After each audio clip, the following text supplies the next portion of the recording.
again, I really think we're going to get started this time. Thank you guys for being here this morning. How many of you drove more than an hour this morning? Oh, we always got some commuters. Got to get up a little early.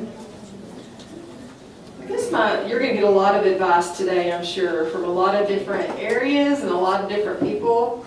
July is really nice commuting to school and to work. So if you're new to Baptist Health and you're driving in for classes, enjoy July, enjoy the 1st of August, because about school time when all of our kiddos start back to school, it's a little crazy. If you've done that before, then you know, but just expect it to change a little bit, your commute to change a little bit in August. So you guys look great. You're awake. Congratulations for being here this morning. It's a lot of work just to be in the seat, isn't it? Yes, it is. So a lot of prep and a lot of work. We're going to open the day with a devotional from Dr. P. Hope Coleman. She is counselor, and she'll tell you all about her duties and the hats that she wears later on today, but she is going to open us with a devotional this morning.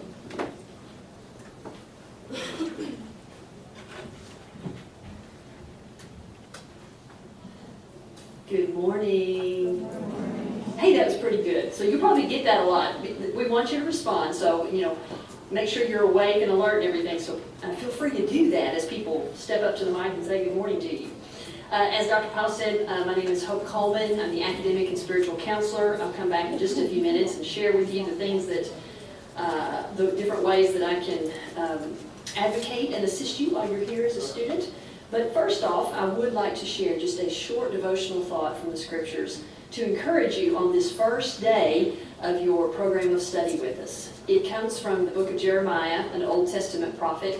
Many of you may be very familiar with this verse. You may even have it up in your home or somewhere where you can see it regularly.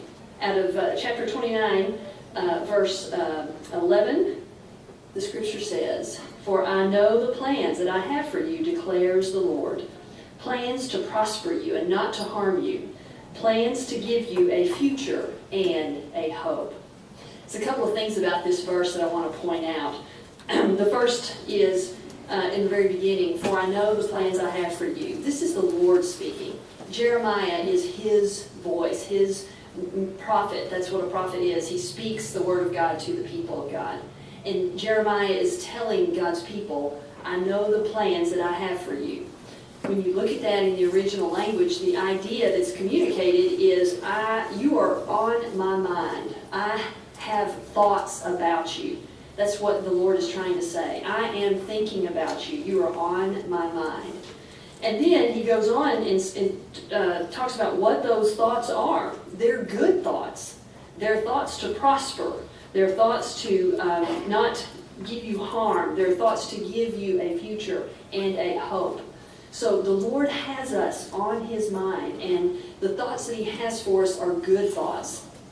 As you begin this program of study, keep that in the back of your minds, that the Lord is aware of what's going on with you every day. When you are caught in traffic and you're running late, or when you are walking in to your very first exam and you're not sure that you're prepared because you're really not sure what all you were supposed to study. Or when something else, a crisis occurs that you were not expecting. The Lord is aware of all that. He has you on his mind. And those thoughts he has for you are for your good. So however this journey looks for you in the next 12 months or 18 months or 24 months, whatever program length that you're involved in, just know that the Lord is there. He is guiding you. And I hope that will be an encouragement to you. If you would, please bow with me, and I would like to voice a prayer on your behalf.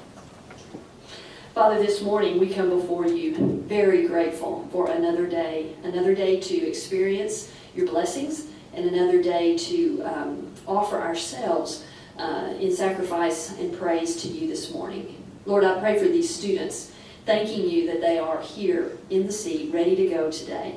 I pray that you would continue working out all of the details in their lives so that they would be able to move forward and complete this program of study that they're starting today.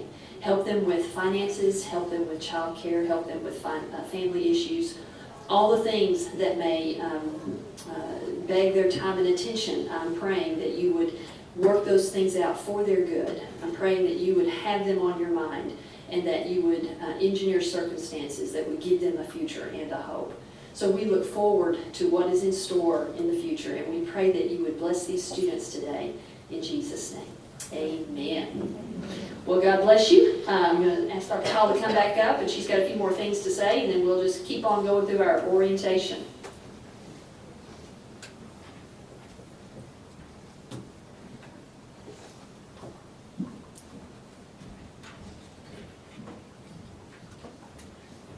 Thank you, Dr. Coleman. I did hand out a little handout that has some student services information for you. It takes a little bit sometimes to get everything settled, all the bills paid, all the balances where they need to be at the beginning. So if you're running into issues, I'm hoping this little piece of paper can at least point you in the right direction. More than I just wanted to go over the particular pieces of this little handout, the whole point that I want to say to you this morning is we're glad that you're here. We all feel at the college, you are the reason that we are here. You're the reason that we have jobs and that we come to work every day. And so if you're experiencing something and you do not feel supported, or you need support, or you need help, even though if it's not on this piece of paper, reach out to someone, please. Reach out to somebody that you trust, a faculty member or somebody in student services. Let us know, talk to us. The entire reason that we're here, the entire reason that we exist is to bring you in, provide a good education for you, and to graduate competent healthcare individuals to enter the workforce. So Baptist Health continues to support us as an institution for that one purpose.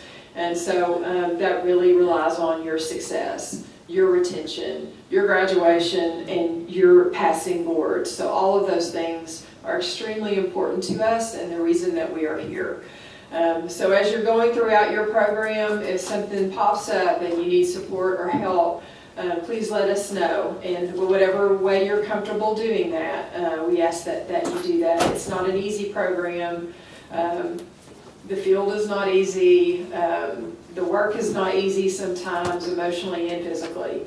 So as you see challenges along the way, we ask that you just reach out to us and see if there's some way that we can support you to successfully finish the program. So. I will say again, congratulations on your choice of healthcare. Incredible choice with incredible options. A lot of responsibility, but also just the doors will be incredibly open for you. And your opportunities it's incredible to see students walk across the stage at the end and what they have in front of them and the options and opportunities that they have. So it's a very fun process to watch. It's probably not so fun going through it, but it's limited, and it will end one day, and it'll be worth it if this is your calling and this is what you want to do. So congratulations for being here this morning, and all of the prep and all of the time and all of the choices that you had to make along the way to be here this morning. So we know that it is academic, certainly, but it is also social, and it is also responsibility. Civic and personal responsibility go along with that too. So congratulations to all of you. You're the type of individual that we need in healthcare, taking care of our sick patients. So glad to see so many faces here this morning. I believe our first presentation is Dr. McIndoe, Dr. Deb McIndoe, or is that right, Hope? Do I have the? Okay, very good. She's going to do an introduction for suicide awareness. So I'm going to invite her up. Did anybody not get one of these sheets? Anybody not get one? Got one, two, Two back here. 3, 4. I gotta go make a copy, but I'll be back. Good morning. Good morning. Are you excited? Yes?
Good morning. I'm Dr. McIndoe. And I will say boo-boo because I've been Dr. McIndoe for only about 3 months now. I'm here to just encourage you in your endeavor in healthcare and to let you know that you matter. Suicidality in health, the field of healthcare is increasing every year because it's just so stressful. And when we can address this from the front end, we can allay and alleviate suicidal thoughts, suicidal tendencies, and suicidal follow-through. So if I leave you with nothing else, I just want to encourage you and ask you to consider that you matter. And this is what suicide looks like. Suicide, the person who is suicidal believes that I'm not worth it. I'm a problem. If I wasn't here, everyone else's life would be easier. But what happens when someone takes their life is they take all those problems and they give them to everybody else. And so the person isn't here, but their loved ones are suffering for the rest of their life. And so if you have suicidal thoughts or know someone who does, you'll be learning about this in your lectures in the coming semesters too, but we just want to address this from the outset because there's a high prevalence in the medical field and because you matter, because you're important. So let's just talk about tendencies and what you can do to feel better. So, suicide awareness and prevention of Dr. McIndoe. Let me see, here we go. So we want to encourage conversation, create awareness, promote prevention, and reduce the stigma associated with suicide. If you've ever thought about suicide, you're not alone.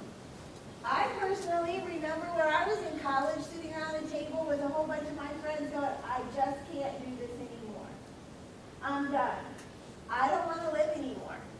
And you know what they said? They're like, let's go get a drink, Deb.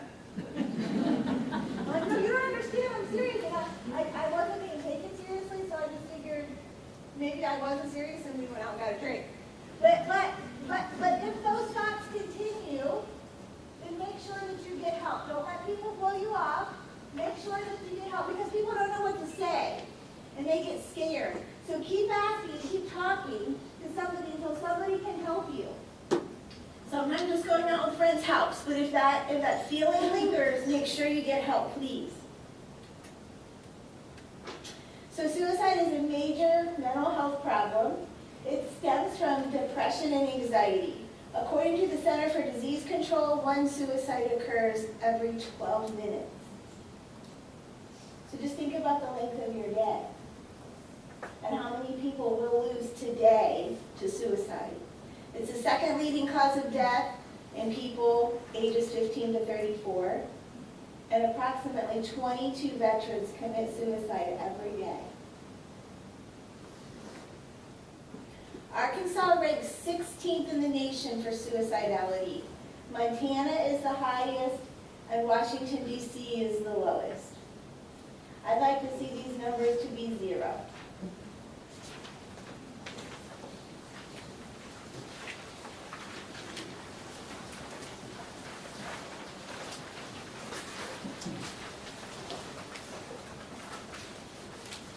Things will get better. They will get better. The problem that you're facing today won't be here next year, 5 years, 10 years, maybe 10 minutes. It's big today, but it's not permanent. It's temporary.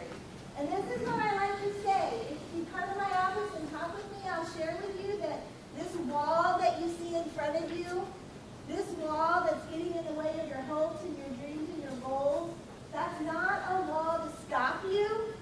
I don't like standing behind this thing. That's not a wall to stop you. That's a wall to let you know how much do you want to reach your goal. That wall is just information. Are you going to go over it, around it, under it? Or are you going to take a different direction? But the problem that you're facing is not permanent. It's temporary. It's just information for you.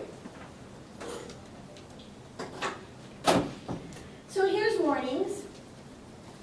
appearing sad or depressed most of the time, talking or writing about death or suicide, withdrawing from friends and family, hopelessness and helplessness, strong anger and rage, feeling trapped like there's no way out, dramatic mood changes.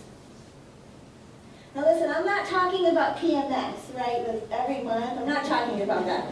My husband says to me, or he'll tell our friends, he'll go, I'm a really good husband 3 weeks out of the month. And that other week, I don't know, I'm a terrible husband. You get it? So I'm not talking about just the everyday, you're getting it, right?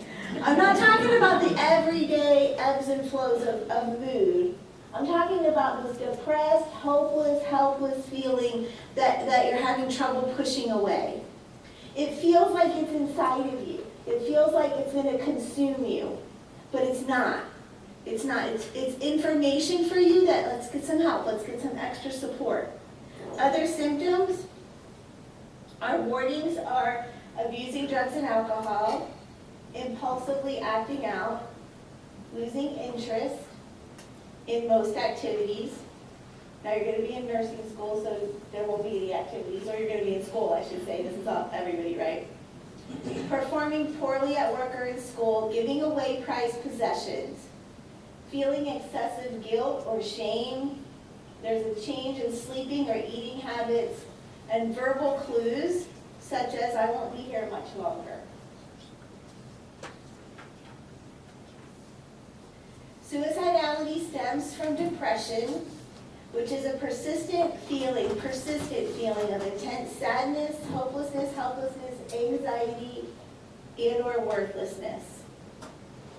It includes a loss of interest in your usual activities, and there's changes in energy, sleep, appetite, behavior, self-esteem, and concentration. There's an inability to enjoy life or feel pleasure. It keeps you from living your life. It lasts for 2 or more weeks, and depression can lead to thoughts of suicidality. So, you're having a bad day, even a bad week. Maybe you flunked a test, maybe you have to repeat a semester. It's okay. It's okay, there's solutions. But if these things persist and you find yourself feeling hopeless to the point of, I just truly can't go on, you start to think about a plan, a valid plan, consider getting help. Get help. Don't consider getting help, get help.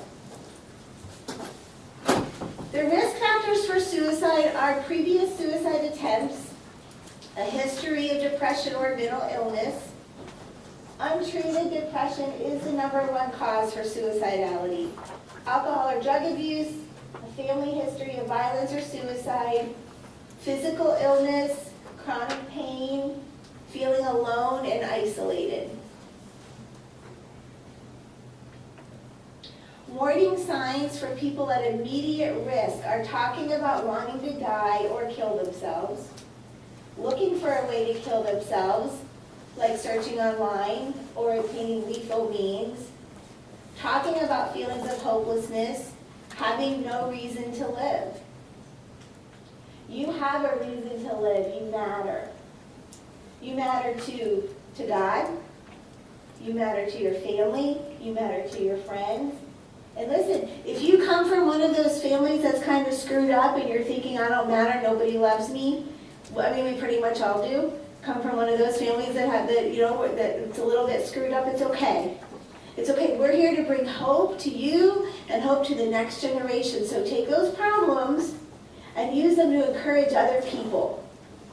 Whatever you're going through, someone else is or will go through. And God's going to use your pain to encourage other people.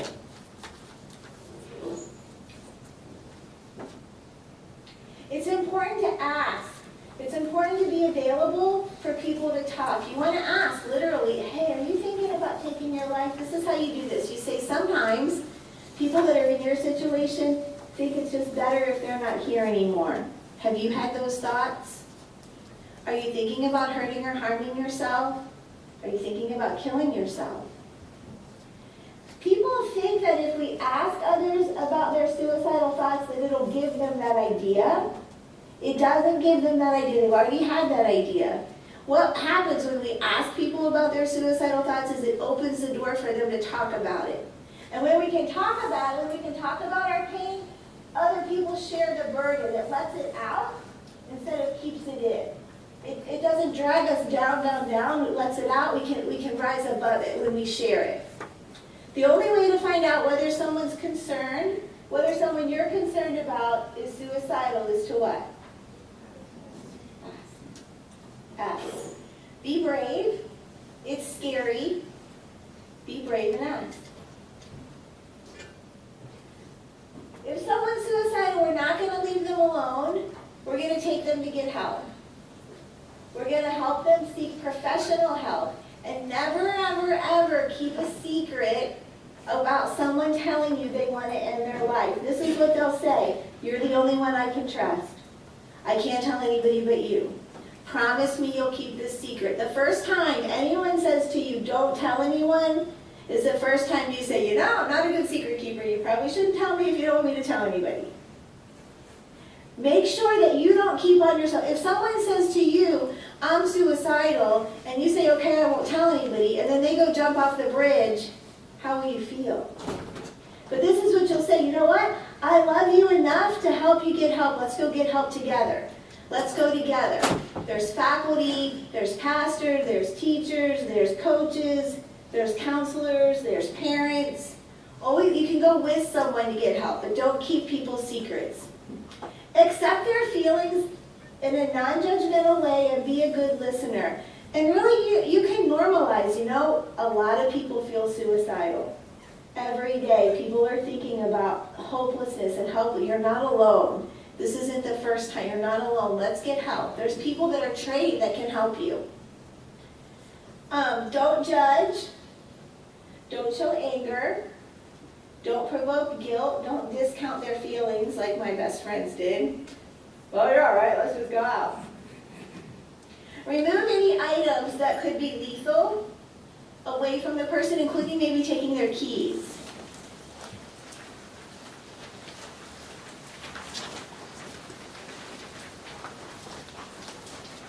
Faculty, staff, Dr. Coleman, administration, we're all here because we care about you, we care about people, we care about community, and we care about students. We're here because we have a passion to come alongside you and help you be your very best at what God called you to be. And so make sure you reach out. There's halls and halls of faculty. Dr. Coleman's office is right across the hall here, right there. It's her office. You can email us, you can text us, you can call us, you can show up at our office. You can just be saying, I feel sad, I need help. I've had many a student, many a day, just sit in my office and cry. And sometimes I cry with you. It's okay. We want to help you carry your burden. Make sure you reach out for help, and make sure that you encourage your friend, go with your friend to reach out for help. Off campus, you have in your notes, there's a suicide prevention hotline, there's websites, there's chat rooms. Seek help and seek wholeness and be a role model of healing. You're not alone. Everybody feels suicidal at one point in their life, or at least considers. And you know, it's a good option for you to consider. If you haven't, take some time. What do I think about suicide? Is that an option for me? And think about it when you're not in a crisis. Think about it when you're just, even keel. And decide when you're not in a time of crisis, what would I do if I feel like I want to jump? What would I do? Who could I call? Have a safety plan for yourself before you hit rock bottom. You're not always going to feel hopeless. The world is a better place with you in it. And you are not replaceable.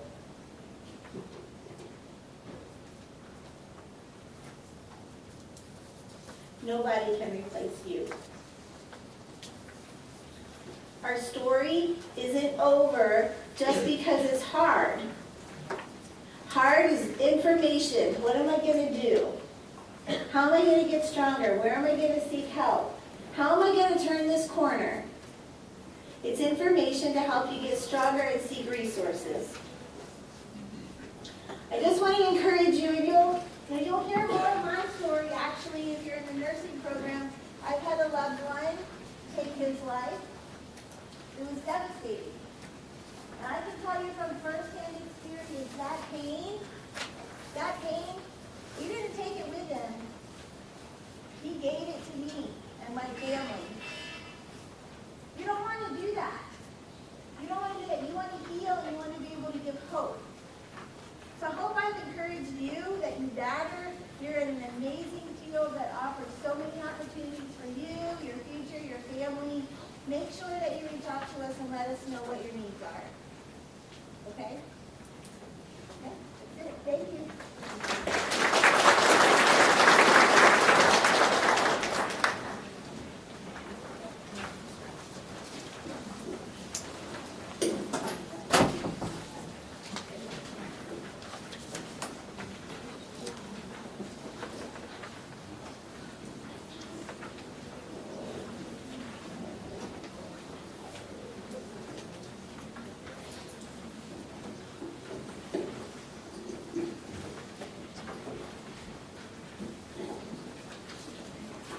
All right, let me do a couple of little housekeeping things.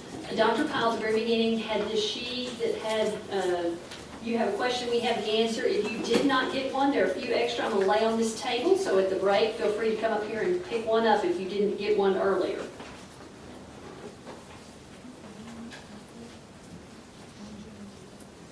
And then the second little housekeeping thing, I noticed in that presentation just now, y'all have copies of that, right?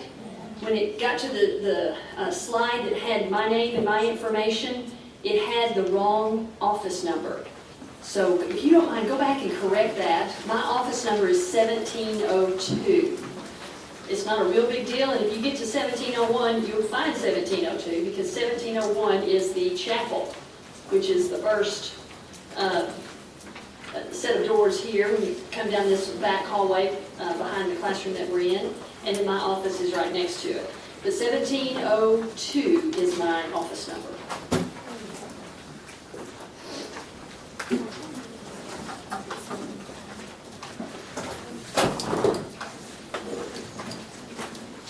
All right, if you will hang with me just a moment, I will get my stuff up.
This is what happens when you don't know how to use Windows 10.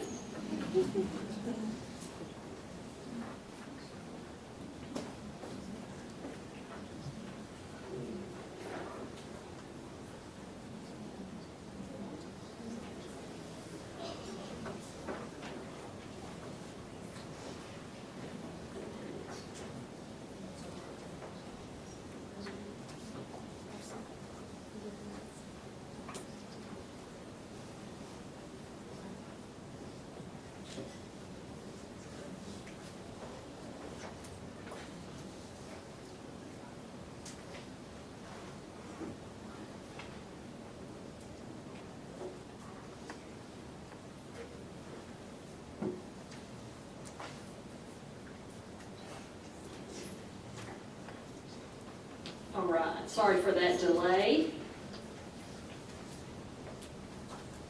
I'll get that rolling. I've got this set on a timer, and that's hopefully to keep me on track a little bit. So let me get started and say good morning to you again. So glad that you are here, looking forward to getting to know you and meet you. I'm Hope Coleman. My title here is Academic and Spiritual Counselor. And what that means is I wear 4 hats.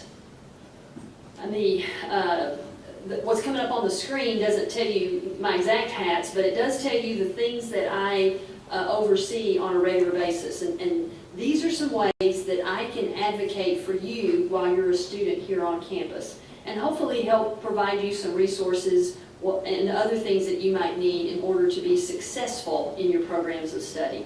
So I'll go through each one of these one by one and talk about them and give you a little more detail about what that means. But here I am the chaplain for the campus. I'm the school's counselor.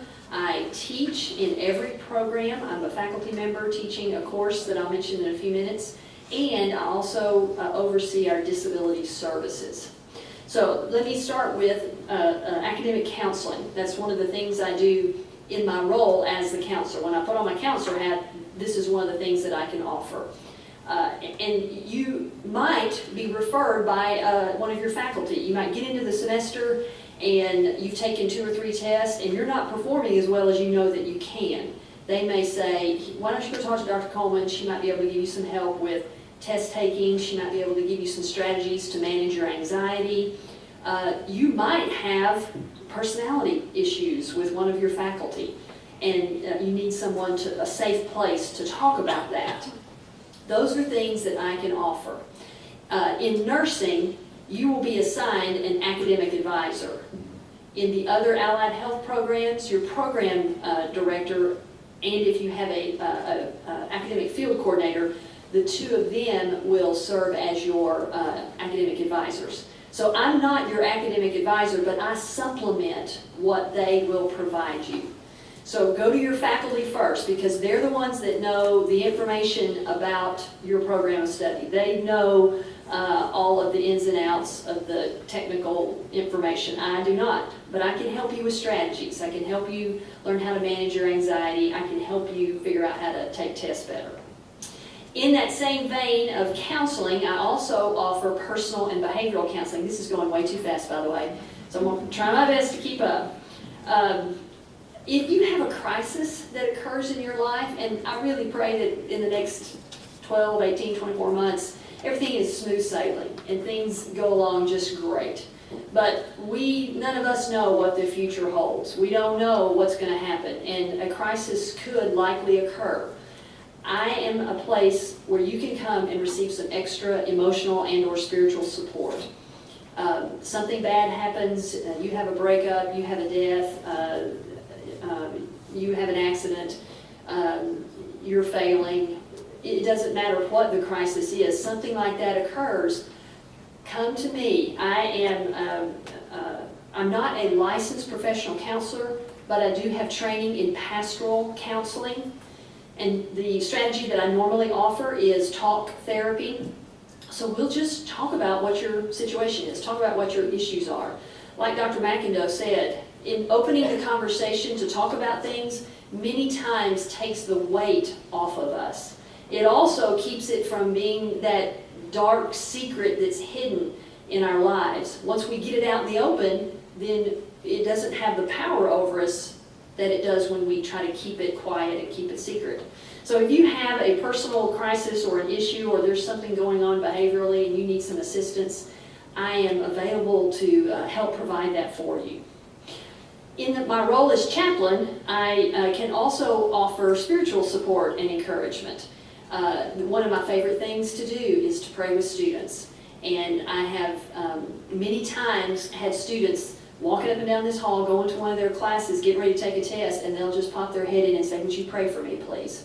And they come in and we pray together before their test. Sometimes we'll just pray about something going on in their lives. They'll see me in the hall, or they'll come specifically to my office. I invite you to do that. I would love for you to come at any time. If my door is open, that means come on in. So just across the hall, the second door, If it's open, you come on in, and I'm happy to visit with you about whatever might be going on in your life. The next thing I want to talk to you about is, as a chaplain, one of the things I do is offer a scrub repurposing project. That's the good way to describe it. I call it Project Scrubs because at the end of a semester, and this primarily refers to nursing students. I don't have many other allied health scrubs, but in the nursing program, when the students graduate, they will donate their white scrubs and their blue scrubs that they're not going to need or use anymore. So I have a good collection of those in a variety of sizes. I do have a very small section of other colors besides navy and white, and they are in the chapel. So this week, Monday, Tuesday, and Wednesday, from 11 to 1, if you would like to come and see if there is a pair of scrubs that fits you, if I've got your size and it's workable, then please, I invite you to come to the chapel. There'll be someone in there to give you a little bit of assistance if you need that. I have a few pair of white shoes that have been donated as well. You're welcome to that. But those are in there for you. It doesn't matter why you want them or need them. You don't have to really have a reason. If I have it and it's available, then you're welcome to it. And at the end of your time here, you may find that you want to donate your scrubs also. But that is available right across the hall in the chapel from 11 to 1 today, tomorrow, and Wednesday. So please feel free to come by and check that out if you need an extra set of scrubs or if you need some white scrubs and don't have them. All right, one of my other major hats is disability services and support. And that is something that I provide to students who have a qualified disability and need or request accommodations for the classroom and or test taking. If you have ever received accommodations at another college or university, or if you received a 504 plan when you were in high school, you will likely qualify here if that is something that you feel like you need to continue and need. The whole purpose in us providing accommodations to students who qualify is to make the playing field level for everybody, so that students are performing at the level that they can, dependent on what some of their learning condition or learning needs are. And as you get into the rest of today, you'll find out more specific information about tests, the high stress nature of some of the exams in your program, and just how much information that you've got to know. So for some of you, there may be some challenges in your learning. And if you fall into that category, then come to my office, 1702, and you can make a request for accommodations. You do have to provide the appropriate documentation from a licensed professional. That would be a psychiatrist, a psychologist, an educational specialist, or somebody of that nature. It can't just be your PCP says, yeah, Mary Smith has ADD, give her some accommodations. It's got to be a little more well documented. So if that is a need that you have ever had, I'm the person on campus that oversees that. So come and see me if that's something that I can help you with. Another thing that you might need some assistance with is student insurance. So if you're sitting here in the room and you do not have any health insurance, I'm going to encourage you to take this number down, 501-313-4054, and write down Lori or Patrick. They are two individuals that work for the Eaton Agency. It's an insurance company, and they will assist you in signing up for the Affordable Care Act's health insurance for students. So they can walk you through the process and help you get through everything that you need in order to qualify for some health insurance. If you are sitting here and you're covered by your parents' insurance, good for you. Or if you have a job and they supply health insurance, praise the Lord. Or maybe you're married and your spouse has health insurance through his or her employer, then that's great. But if you're one of those people sitting here and don't fall in any of those categories and you do not have health insurance, I strongly encourage you to contact the Eaton Agency to see about getting signed up so that if and when something happens that you're not expecting, you'll be prepared for it. That's another one of those things. We don't plan for a crisis to occur, and so we don't plan to get sick or have a major life health event. But if it happens while you're here as a student, you want to have health insurance, you want to have all that in place. And this is a resource that you can access to help you get set up with all that. Sometimes I get information that comes to my office, and I will send it out in a mass email to all the students. So that's a possibility. If I hear about any other insurance opportunities, I will try to send that out to you via email. Okay, the last thing I want to talk about before my time runs up here is a program that I call, or that we call, Student Chapel.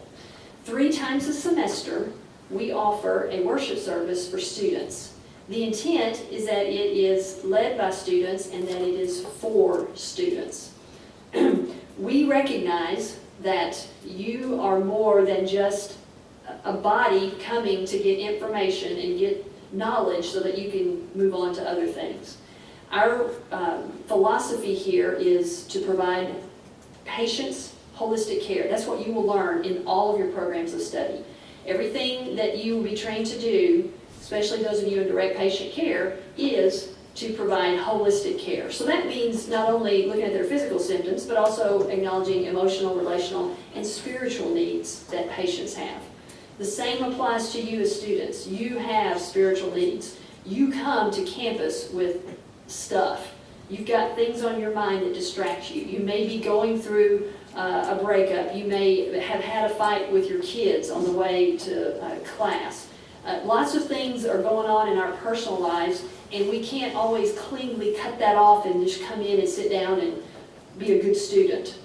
So to help address those spiritual needs and issues that you have, we provide a student chapel service in the chapel right across the hall. Many of you, your classroom is going to be in this part of the building, so it'll be easy for you to find.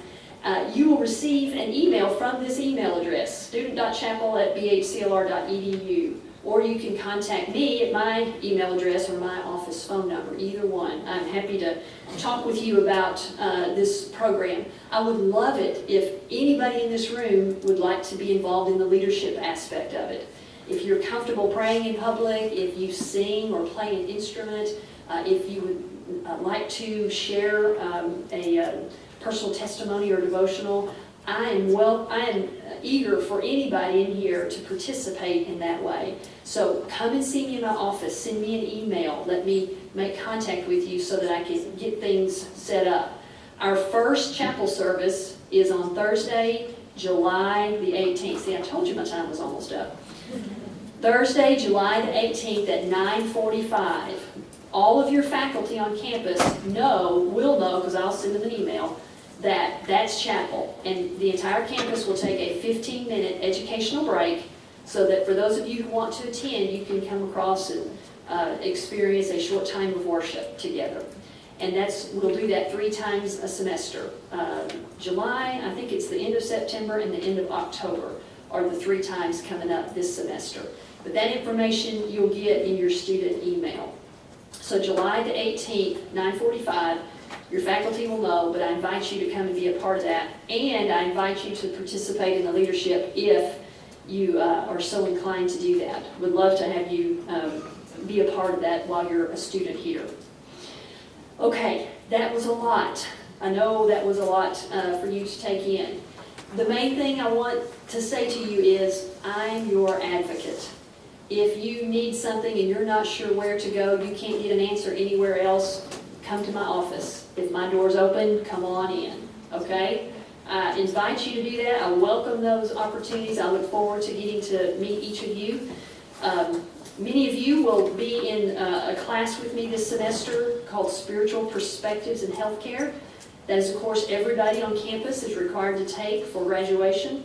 So some of you, that class will start in the next week or 2, and then some of you, it won't start until August or September.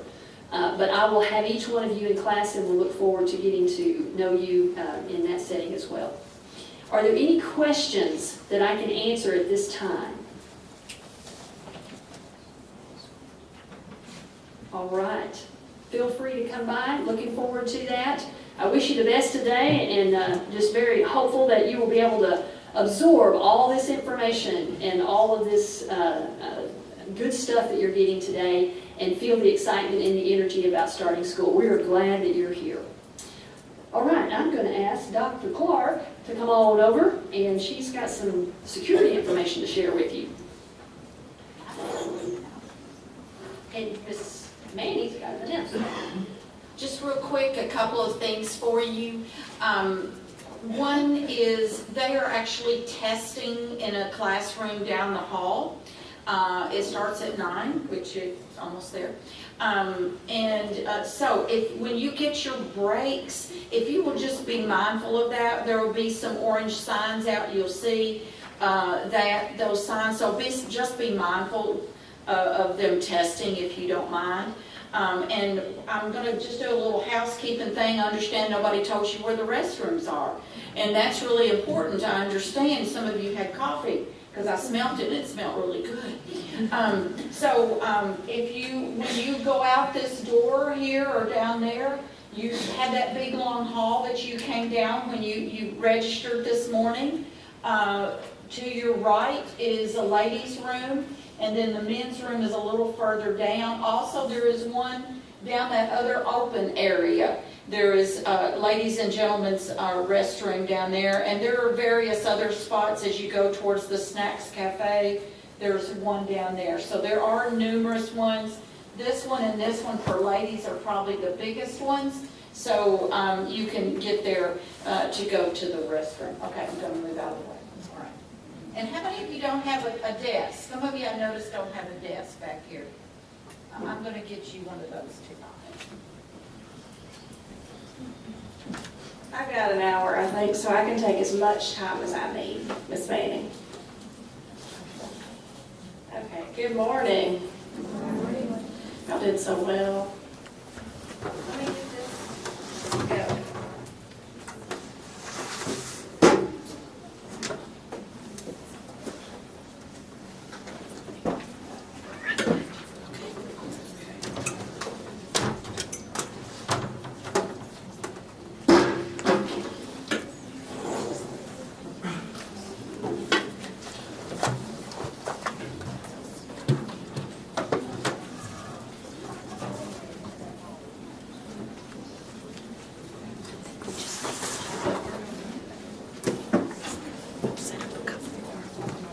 Did everybody bring a pen this morning? I'm so proud of y'all. I didn't, I don't have one, but I think I should.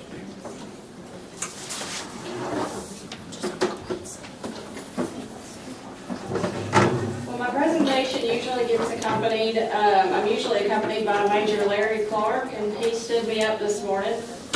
He did let me know that he's got something like a meeting, I think, or something, but so I don't have all the cool statistics he always gives. I don't know honestly that you call them cool though. I mean, it's talking about the active shooters. And I know we've had a lot lately. So that's, he does give statistics on our active shooters and the response time that usually was really good information that goes along with the presentation. So I apologize that I won't have that for you. But I do want to get started. Just 1 second.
as Dr. Coleman said, I am Dr. Jamie Clark, and I do, as she does, a lot of different hats.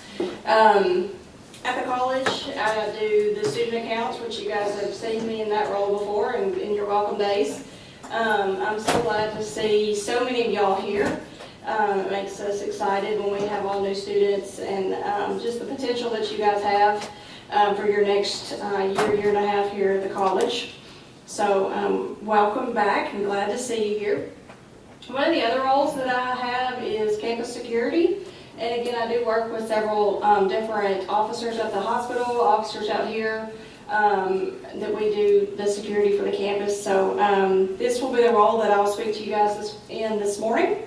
And let me get our active shooter video going. It is about 30 minutes, so I just ask that you take some time and watch this video. And I'm sorry I'm not on my normal computer, so I'm a little dazed and confused.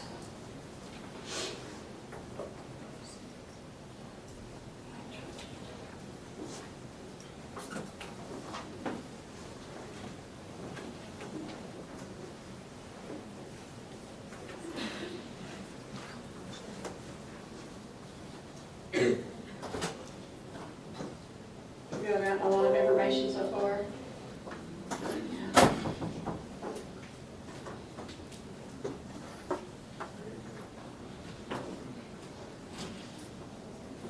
I do apologize. For those of you who are in your older years like me, this is kind of old, but they have flip phones and stuff like that.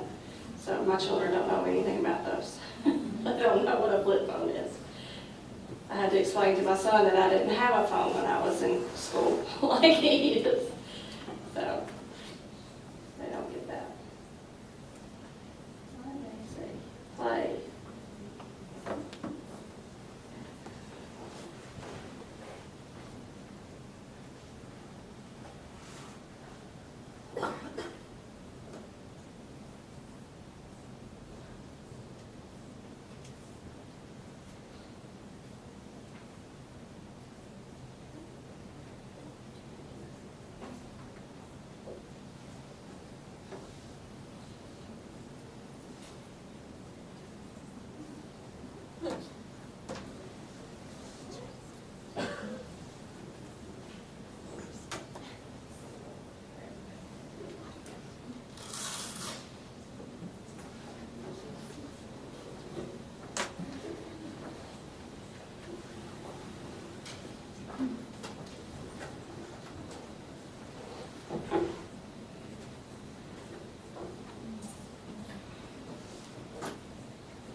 Shots fired on campus.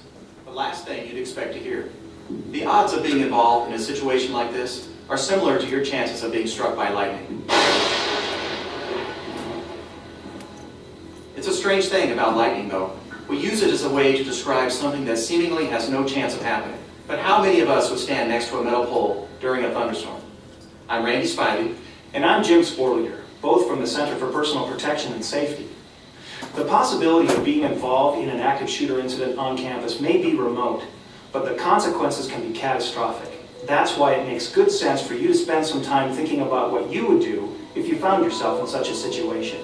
It's a sad fact that shooting incidents do happen on college campuses. Because of that, there has been a dramatic increase in preventive measures such as campus-wide violence prevention programs, efforts to identify troubled students, the development of threat management teams, and a major effort has gone into creating and upgrading notification systems and refining response strategies to get law enforcement on the scene faster. But even the best preventive systems can never be perfect. And let's be candid, if lightning does strike, if an active shooter enters your area on campus, it will be unlike any situation you have ever experienced. And in those initial heart-stopping moments, it will only involve you, other students and faculty, and the shooter. The bottom line is you'll need to take direct responsibility for your personal safety and security. You must develop a survival mindset. The purpose of this training is to help you do exactly that. With the proper mindset and the necessary tools, you'll be better equipped to react with purpose and maximize your chance of survival if you find yourself in a situation like this. Survivors make a commitment. They take a personal stake in their own safety and security.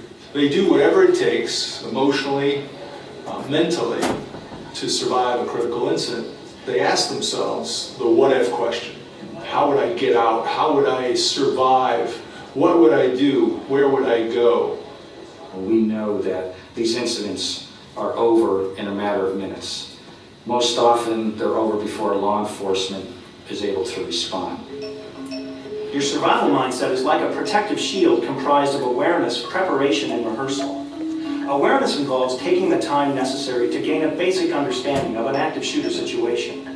Preparation is asking yourself the what-if questions that will enable you to develop effective response strategies. The last component, rehearsal, is practicing your plan.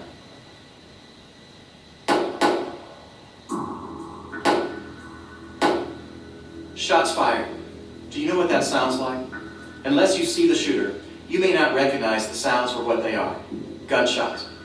For most of us, our experience with gunshots is drawn from movies and television that use special sound effects.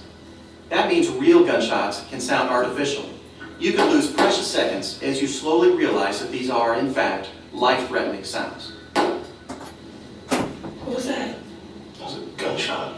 In a situation like this, most people, when they hear these types of sounds, having maybe never heard gunshots at all in real life, have really no idea what to expect. And it's not unusual for them to think that they're anything but gunshots.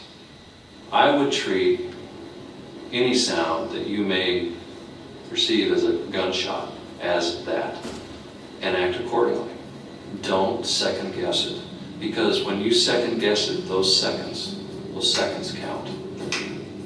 Those are gunshots. So what should you do in those precious first seconds? You'll need to figure out what's going on and make immediate decisions. How are you going to survive the situation? Will you get out? Is there a path of escape? Will you hide out? Is there a chance to get where the shooter might not find you? Or will you find yourself in a situation where the only option is to try to take out the shooter in whatever way you can? These are serious decisions. That's why the survival mindset is so important to develop. Research shows that there's a real difference between reactions of people who've been trained to face stressful, life-threatening situations and those who have not. The first response is the same in both groups, startle and fear. But the reactions between the two begin to differ immediately after that. People who've gone through training, people like you, feel anxious, where the untrained and unprepared begin to feel panic. Trained people begin to recall what they've learned. The untrained fall into disbelief. Are those gunshots? At this point, the divide between the two starts to get wider. I can't believe this is happening. While the untrained are lost in denial, this can't be happening to me. The trained are preparing to act just as they've rehearsed. Finally, as the untrained descend into helplessness, We gotta get out of here. the trained commit to action based on a survival mindset. Those are too close. So that mindset is preparing yourself for the eventuality that it might happen, and that if it does happen, just tell yourself, I will survive. A survival mindset enables you to act quickly and effectively. Let's go back to the foundation, awareness. When you get on a plane and the crew asks you to note the nearest exit, they're not trying to create fear. They're certainly not trying to make you afraid to fly. They're just trying to make you aware, providing information so you can develop the survival mindset for that situation. They know that if there is an emergency, getting you in a predetermined mindset will help you take rapid, effective actions in a stressful situation. They want you to be mindful, not fearful. If you're mindful, you'll be better able to make that first critical decision. Take a tip from the airlines. Like noting the emergency exits, it may only take a minute or two to look around your environment and make some mental notes about how you'd handle an active shooter situation. You walk into your classroom, take a look at the exits, take a look at what is available if I had to hide behind it, if I had to use it as a buffer between an assailant and myself. Well, it's important for students as they walk around their campus to ask the what-if questions. What would they do if somebody came in with a gun and actively started shooting. Think of all the contingencies. What are you going to do? Where are your escape routes? Where's the best access to call 911? Thinking about a situation before it actually develops is the best way to be prepared. Looking at your environment through the lens of survival will help you to take decisive action more quickly. Of course, it's also important to be aware of the people on your campus as well. The fact is, there's no profile of an active shooter. And while we don't want you to walk around campus paranoid that everybody you meet could be a violent offender, we do want you to pay attention to the things that seem out of the ordinary. Accepting that a situation like this could happen is the first step toward decisive action. So first, figure out the situation. What's going on? Where's it happening and who's doing it? Build your awareness using all your senses. Do it quickly and stay calm. Trust your intuition, your gut feeling. It's a built-in survival mechanism. Some people say it's knowing without knowing why, and it's an invaluable tool. For example, if you hear something that sounds like it might be a gunshot, assume that it is until you know otherwise. Once you figure out what's going on, you'll be better prepared to take action. If you determine that you can get out to a safer area, then get out and get out fast. Don't wait for others to validate your decision and leave your belongings behind. The best way to survive an active shooter situation is not to be where he is and not to go where he can see you.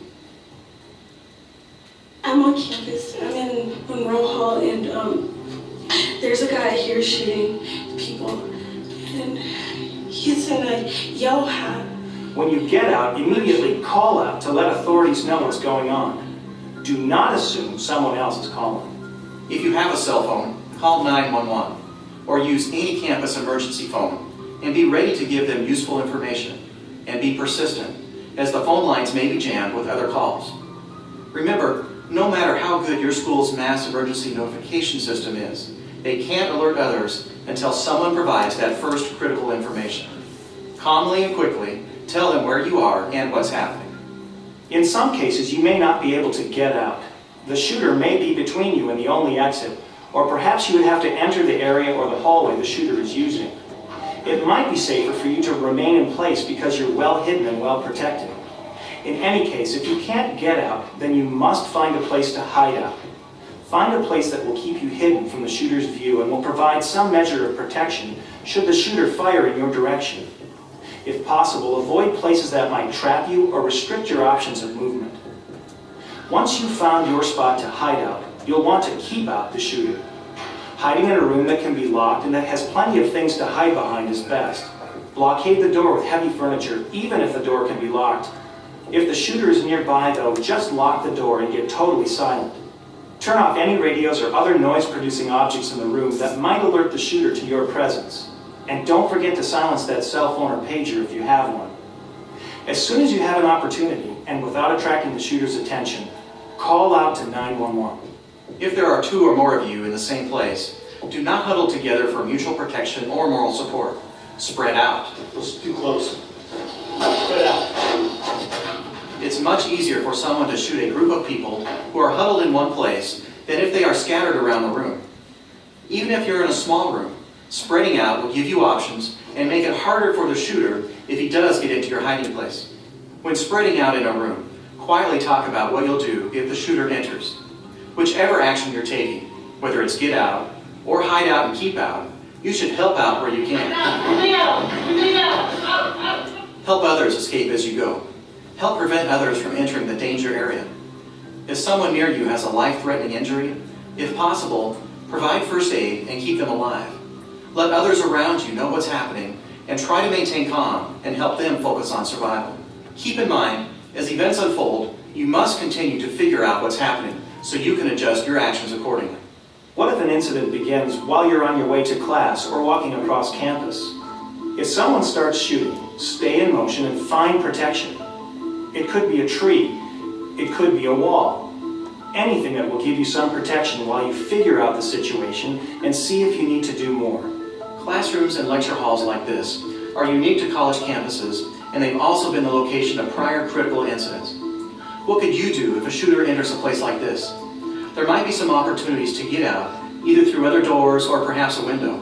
But realistically, people in the center of the classroom may not have the opportunity to get out. In that case, your only options might be to spread out, take cover, or take out the shooter. Unfortunately, you may find yourself in the same room as the shooter, maybe even face to face. You have to assume that his intentions are lethal to you, that his presence is a very real threat to your life. If a shooter has decided to shoot everyone he comes across, he'll probably succeed unless you stop him. If you can't hide out and you have absolutely no other option, you may have to confront your assailant. Convince yourself that you have what it takes to survive when your life is on the line. This is a life and death decision only you can make. It's so important to understand that in this kind of situation, anything you do or anything you don't do may involve life-threatening risk. If you determine there's no other option than to take out the shooter, then you must be prepared to do whatever is necessary to neutralize the threat. Before the police get there, it's you against that bad guy. And you need to do everything you can to try to stop him, because you can't just sit and let him harm you or take your life or take your friend's life. To do this, you'll need to become more aggressive than you ever thought possible. This means you either disrupt his actions or incapacitate him. Throwing things, yelling, using improvised weapons can all be effective in this situation. But total commitment and absolute resolve are critical. I'm going to throw this backpack, I'm going to throw this book at him. And then what are you going to do? Well, then we're going to gang up on him. How many are you in here? 140. How many of him? 1. If there are 2 or more of you, spread out, make a plan, and act as a team to overcome the shooter. Once again, you and the group will have to make a total commitment to your action and do absolutely whatever it takes without hesitation. To understand this better, think of the terrorist attacks on 9/11. Up until that day, the conventional wisdom about plane hijackings was that you should be calm, non-threatening, and wait for the plane to arrive at the hijacker's destination. Obviously, that guidance didn't apply to the hijackings that day. In fact, the passengers of United Flight 93 realized this and used a process like we're describing in this program to figure out what was happening. Once they figured out that the purpose of the hijacking was to kill as many people as possible, the passengers took decisive action to neutralize the threat and prevent further loss of life. During my law enforcement career, I had the opportunity to talk to many people who survived critical incidents. And the commonality they shared was a single-mindedness of purpose to survive. No matter if they were physically injured, they were not going to stop. They were not just going to throw their hands up and quit. They were going to see it through. You have to tell your mind that, you know what, I will survive. I will never give up. I will live. There's another possible resolution to an active shooter situation, and that's when law enforcement arrives and takes action to end the shooting. When officers arrive, be prepared to calmly, quickly, and accurately tell them what they need to know. Location of the shooter, number of the shooters if there's more than one, description of the shooter, and number and kind of weapons they have. Police, where's the shooter? I don't know. What's he wearing? He's got like a black shirt and a yellow ball cap on. Do not expect officers to assist you as you get out. Okay, stay here. Their first job is to stop the shooter and end the bloodshed. Law enforcement is trained to go to the sounds of the gunshots and eliminate the threat. If you're in a room and an emergency response team comes in, you must not present a threat to them. Do not point at them or the shooter. Do not scream or yell. Be quiet and compliant. Do exactly as they say. Remember, they have no way of knowing immediately whether you're one of the bad guys or not. Police department, show me your hands! The officers have been taught that hands kill, and they're trained to first look at people's hands. So raise your arms, spread your fingers, and show them your hands as you drop to the floor. The first thing we need to do is make sure that you're not a threat yourself, so we need to see your hands. They'll know immediately that you're not armed or aggressive. That will help them focus on anyone who is armed and prevent them from mistaking you for the bad guy in a very dangerous situation.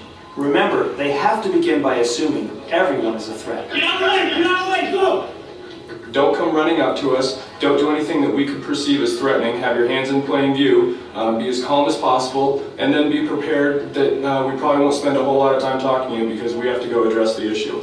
It's important for you to realize there are differences between an active shooter and a hostage-taking situation. The hostage taker wants to use people as leverage to achieve a goal. This is very different than an active shooter who is there to take lives. If you find yourself in a hostage situation, remain calm, follow directions, and wait for the authorities to resolve the situation.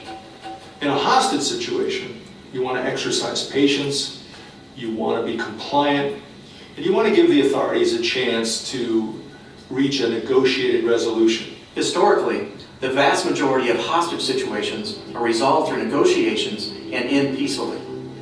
But if the situation changes and someone is actually walking around with a gun shooting people, you're in an active shooter situation.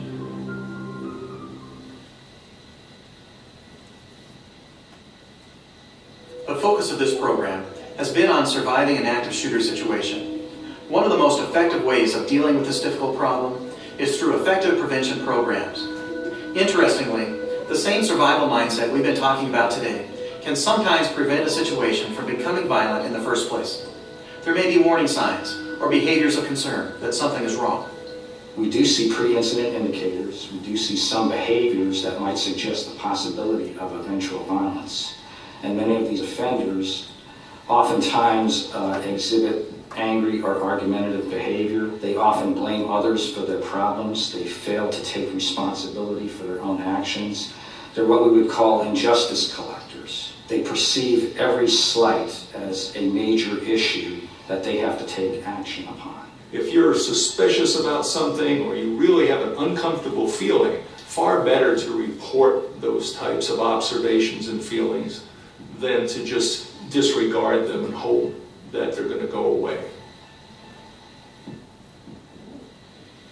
You have many options when it comes to passing this information on to someone who can act on it. You have your campus law enforcement agencies, you have your RAs, you have your professors, you have your counseling centers. Take advantage of one of those options. If you wish to maintain your anonymity, there's ways to do that and still get the information to someone who can take some action on it and potentially prevent a tragedy. It's okay to say something. There have been numerous shootings across the country have been prevented by students going, there's something wrong here. We cannot do this by ourselves. This is a community, and in order to keep it safe, we need everybody's help, their eyes and their ears. Hopefully, your college or university already has a violence prevention program in place that provides specific guidance on how to maintain a campus free from threats and violence. Remember, it's everyone's responsibility to keep the campus safe. Shots fired on campus, a sound you hope to never hear. But if lightning does strike, you'll always have a weapon, a survival mindset. You can survive.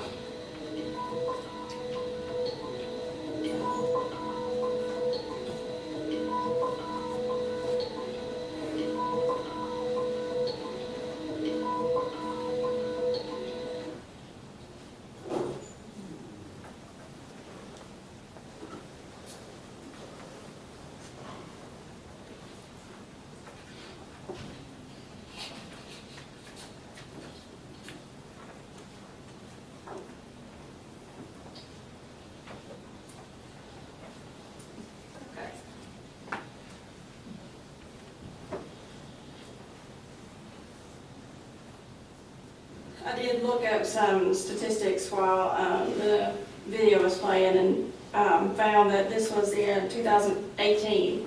So in 2018, there were 27 incidents in 16 states that were marked as an active shooter situation. 213 casualties, 85 killed, 2 law enforcement, 1 unarmed security officer, 128 wounded, 6 law enforcement officers, and 27 shooters. 23 were male, 3 female, and 1 is still at large.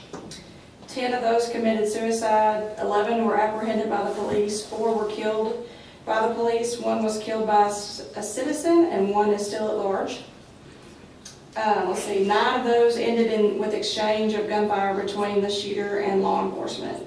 So just in 1 year, 16 states experienced an active shooter situation. So unfortunately, I believe they're getting more frequent, which is something that we need to make sure that we're always prepared for. And one thing the video teaches that we teach here is just run, hide, fight. And you saw the demonstration of that. Run, obviously, if you do not think that the shots are near, I would encourage you to run as far as you can from the building.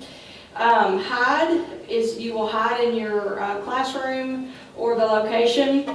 If you will, let's see, all of our doors have a barricade, and they look like this. So this is the barricade you'll see around the doors.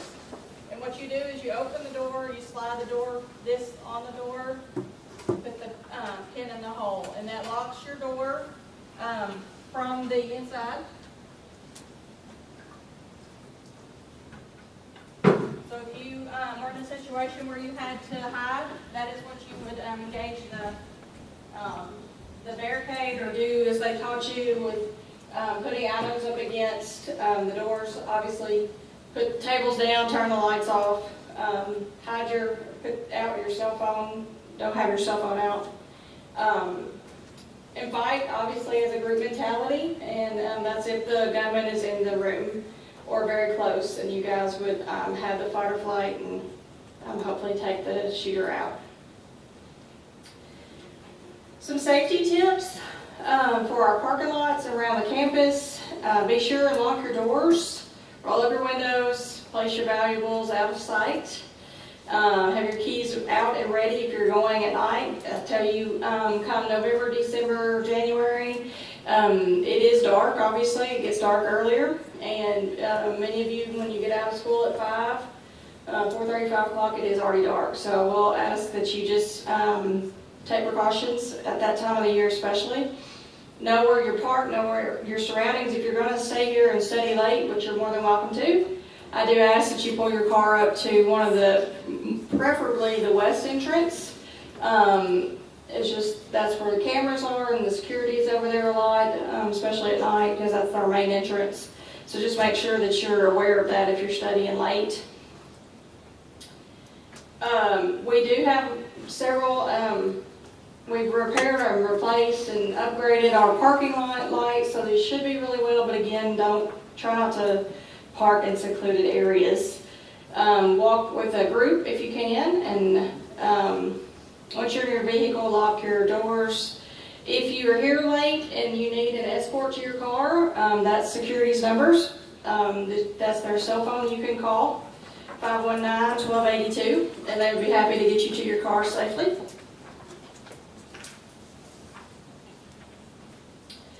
Part of our campus security is to tell you guys about the Clery Act and how we abide by those laws and regulations. So the Clery Act is about a college student that was raped and murdered in her dorm in 1986. Her family did not, it was not a requirement at the time for the university to disclose any crime statistics. Apparently crime was happening on that college campus, and somebody had propped the dorm, or the door to the dorm open, and somebody walked right in and committed that act. So her parents have started the Campus Clery Act in the early 90s, and it is still going for any school that has federal funding, which obviously we do. So what that requires us to do is we have to collect and classify crimes on the campus, around campus. So every year we collect crime statistics from ourselves and from the hospitals, places where you go to clinical. We collect from all the areas surrounding here and compile those and publish those in our annual security report yearly. And then we have to submit that to the Department of Education, and it also agrees that we will issue timely warnings and emergency notifications as necessary. Recently, they've added violence against women, or VAWA. You may have heard of VAWA. They've added that to as a part of the Clery Act, and that includes domestic violence, dating violence, and stalking. So those are also included in our crime statistics that we publish each year. Title IX, again, because we have federal funding, we abide by the Title IX, and that's an education amendment of 1972, that no person shall on the basis of sex be excluded from participation in, be denied the benefits of or be subjected to discrimination under any educational program or activity. So if you feel like you've been discriminated against because of your gender, I ask that you contact me. I am the Title IX coordinator, and I'm located behind the front desk at the west entrance in the business office. Some other policies to let you know of: we are drug and alcohol free, and I believe all of you have passed your first test and have done your drug screen at Welcome Day. I will remind you, as Ms. Hamilton said, there are random drug screens every month. That's just part of our random drug screen program. So just make sure you remember that. We do not allow weapons on campus. Even if you have a concealed carry, you are not allowed to bring your weapon on campus. So make sure you abide by that as well. No smoking. So this means on campus or on the sidewalks around campus, okay? So if you want to smoke, you'll need to go off campus to take care of that.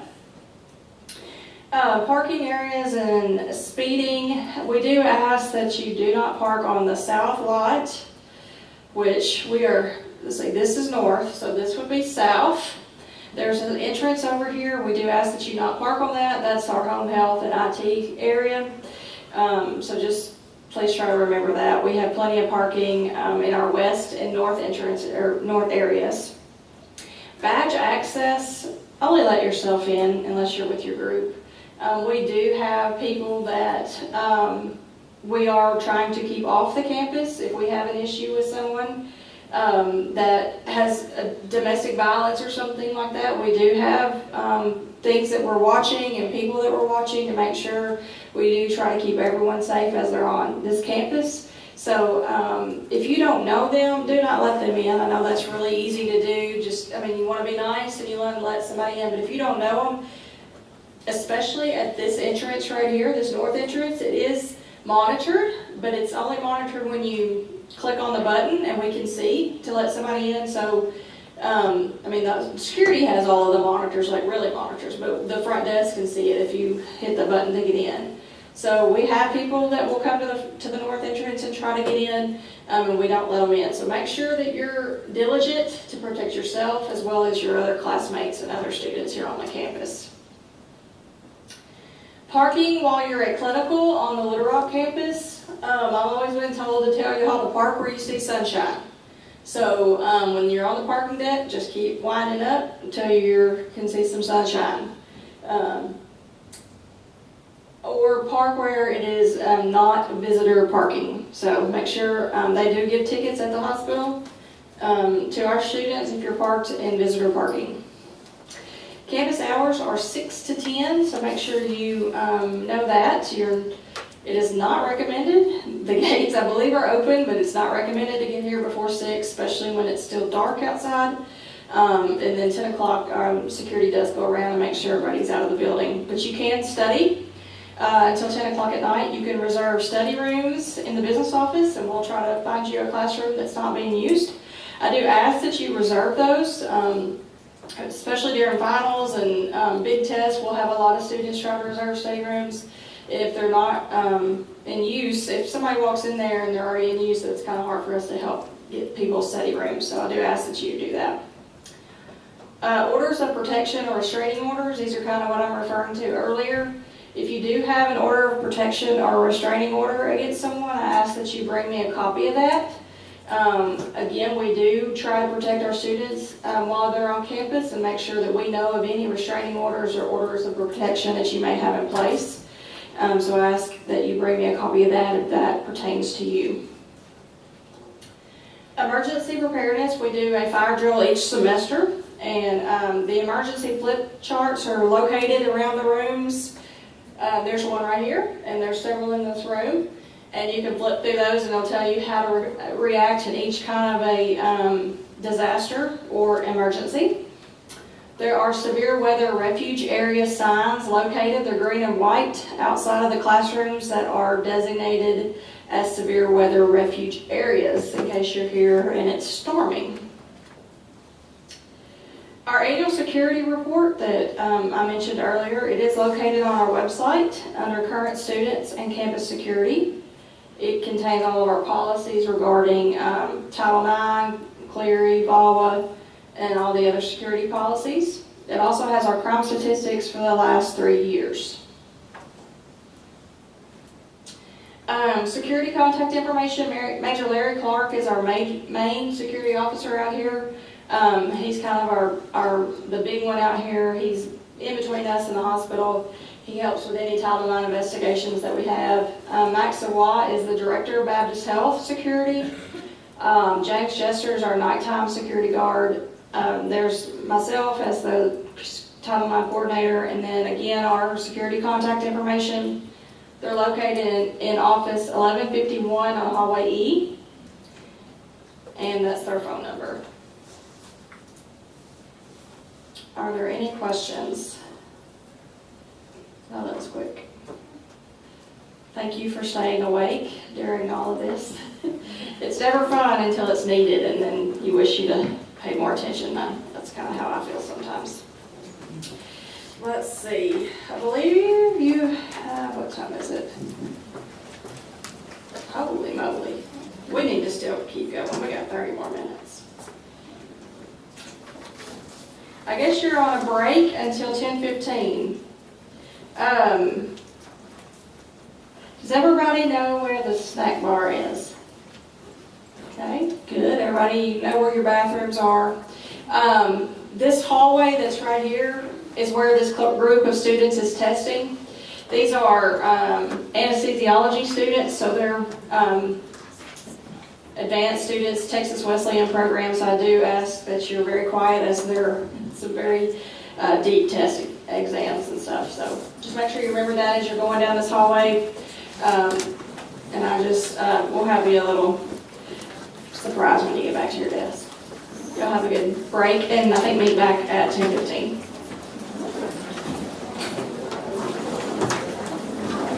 Infection control. She will be finished at 11. You guys will have an hour for lunch, or she finishes earlier. She said this won't take very long.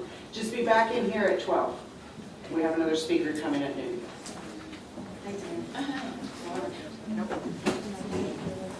Okay, I can talk really fast, so that if I get to going too fast, then you guys just let me know and tell me to slow down a little bit. We're not going to go real in depth on a lot of stuff, but this is just some of the things that we're going to look at.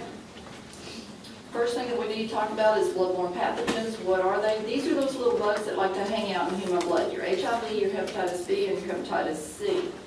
And as healthcare workers, the number one way of coming in contact with one of the bloodborne pathogens is through a needle stick or a sharps injury.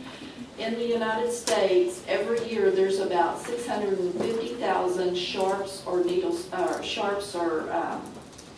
blood exposures to healthcare workers.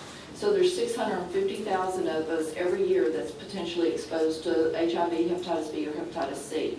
Another way of coming in contact is through splash to non-intact skin. That could be cuts on your hands, could be your mucous membranes, such as your eyes, your nose, or your mouth. It is harder to transmit that way, but it is still possible. If your patient had HIV and you ended up with a needle stick, 3 people in 1,000 are going to end up becoming HIV positive after that exposure. Hepatitis C, 2 people in 100, and hepatitis B is pretty much 50-50. Unless you've had the hepatitis B vaccination, if you have not had your hepatitis B vaccination, then I highly recommend that you go ahead and get started on that. It is a 3-shot series. It's not the most comfortable, but it is 95% effective. There are exposure control plans throughout the system. You guys have one, the hospitals, all the hospitals have them, and so on and so forth. The main thing of the exposure control plan, it just tells you what's going to happen. If you have an exposure, who do you call, what kind of lab's going to be done, what kind of follow-up, and yada yada. The other thing it tells you is that from here out in your healthcare profession, you have to be reminded at least yearly about the bloodborne pathogens and how you can come in contact with them. So if you do have an exposure, there's a couple things that are going to happen. There is a couple of forms that we want you to fill out. One is workman's comp, and I know you guys aren't really working right now per se, but you do have another job somewhere else, most of you. This helps come in and help supplement your income if you do have an exposure and you come down with one of the bloodborne pathogens. The other form that we have is a sharp/splash injury form. Basically, what this is, the hospital, we want the feedback. We want to know what happened, how it happened. You know, did you use a device and we didn't let you become familiar with that device before you used it? Did you use a device that was faulty? Those things. After you get those forms filled out, you contact your instructor, and you may do all of this kind of simultaneously. Contact your instructor. Your instructor will help get in contact with employee health. Employee health can generate labs on both you and the source patient. Going to test both of you for HIV, hepatitis B, and hepatitis C. There are special occasions where employee health may not be readily available. That would be like on the weekends. I don't think anybody's going to have clinicals on weekends, but if you're making up clinicals or something of that nature, or if it's after 4 in the afternoon, typically employee health is already left for the day. And that way, what you would have to do is just contact the hospital operator. She will page whoever's on call for employee health, and they will generate the labs on both you and that source patient. If the patient is HIV positive, employee health is liable to send you to the emergency room, and it's not because, oh my God, it's HIV. That's where we have a physician that's on staff 24/7. That physician can actually go in and look at the patient's chart and see where they are in their disease process. There are drugs that are available, that prophylactic drugs that are fairly effective in keeping you from coming down with HIV if you have an HIV exposure. So the caveat here, the main thing that you guys need to remember is if you have an exposure, you need to let someone know immediately. Because like if it's on Friday and clinicals are over and you know that the weekend's free and you're not going to be coming back to the school or whatever on until Monday, Monday's too late to get the prophylactic drugs. So always if you have an exposure, you let somebody know right then so we can get the patient tested as soon as possible. We got different ways of protecting ourselves as healthcare workers. We got standard precautions or universal precautions. You may have heard respiratory hygiene or respiratory etiquette's a little twist on standard precautions. Transmission-based precautions, these are the patients, we know what they have, we know how they got it, we know how we take it home to our loved ones, we know how we can give it to ourselves, or we can take it to the patient that's in the room next door. Standard precautions means anyone that walks through the front door of the hospital is potentially infectious, so we're going to treat everyone as if they are. That means if it's a co-worker or a fellow student, a physician, family member, anyone that walks through the front door of the hospital, if you're going to come in contact with blood or a body substance, you need to do standard precautions. That means you'll use gown, gloves, eyewear, mask, whatever, so that you are protected. Main thing in standard precautions is your hand hygiene. You will not hear enough about hand hygiene because this is the #1 way of keeping us from coming down with any of these diseases that some of our patients are going to be having, that you're going to come in contact with. You've got your alcohol foam or your gel, and you've got your antimicrobial soaps. Your alcohol foam or your gel, there's some different places here where it's ideal to use the alcohol foam or the gel. Now, it should only take you about 5 or 6 seconds, okay? You get a little squirt on your hands, you rub it in until it's dry. It should take care of everything that's on your hands, ideally. That we're going to talk about, there are some things that the alcohol foam and the gel will not take care of. So you're going to use soap and water if you know your hands are visibly soiled, or maybe you don't see anything on your hands, but you know you touched something and it felt a little sticky. You know that you've come in contact with something. Like I said, the alcohol foam and gel does not kill everything that's out there in our community.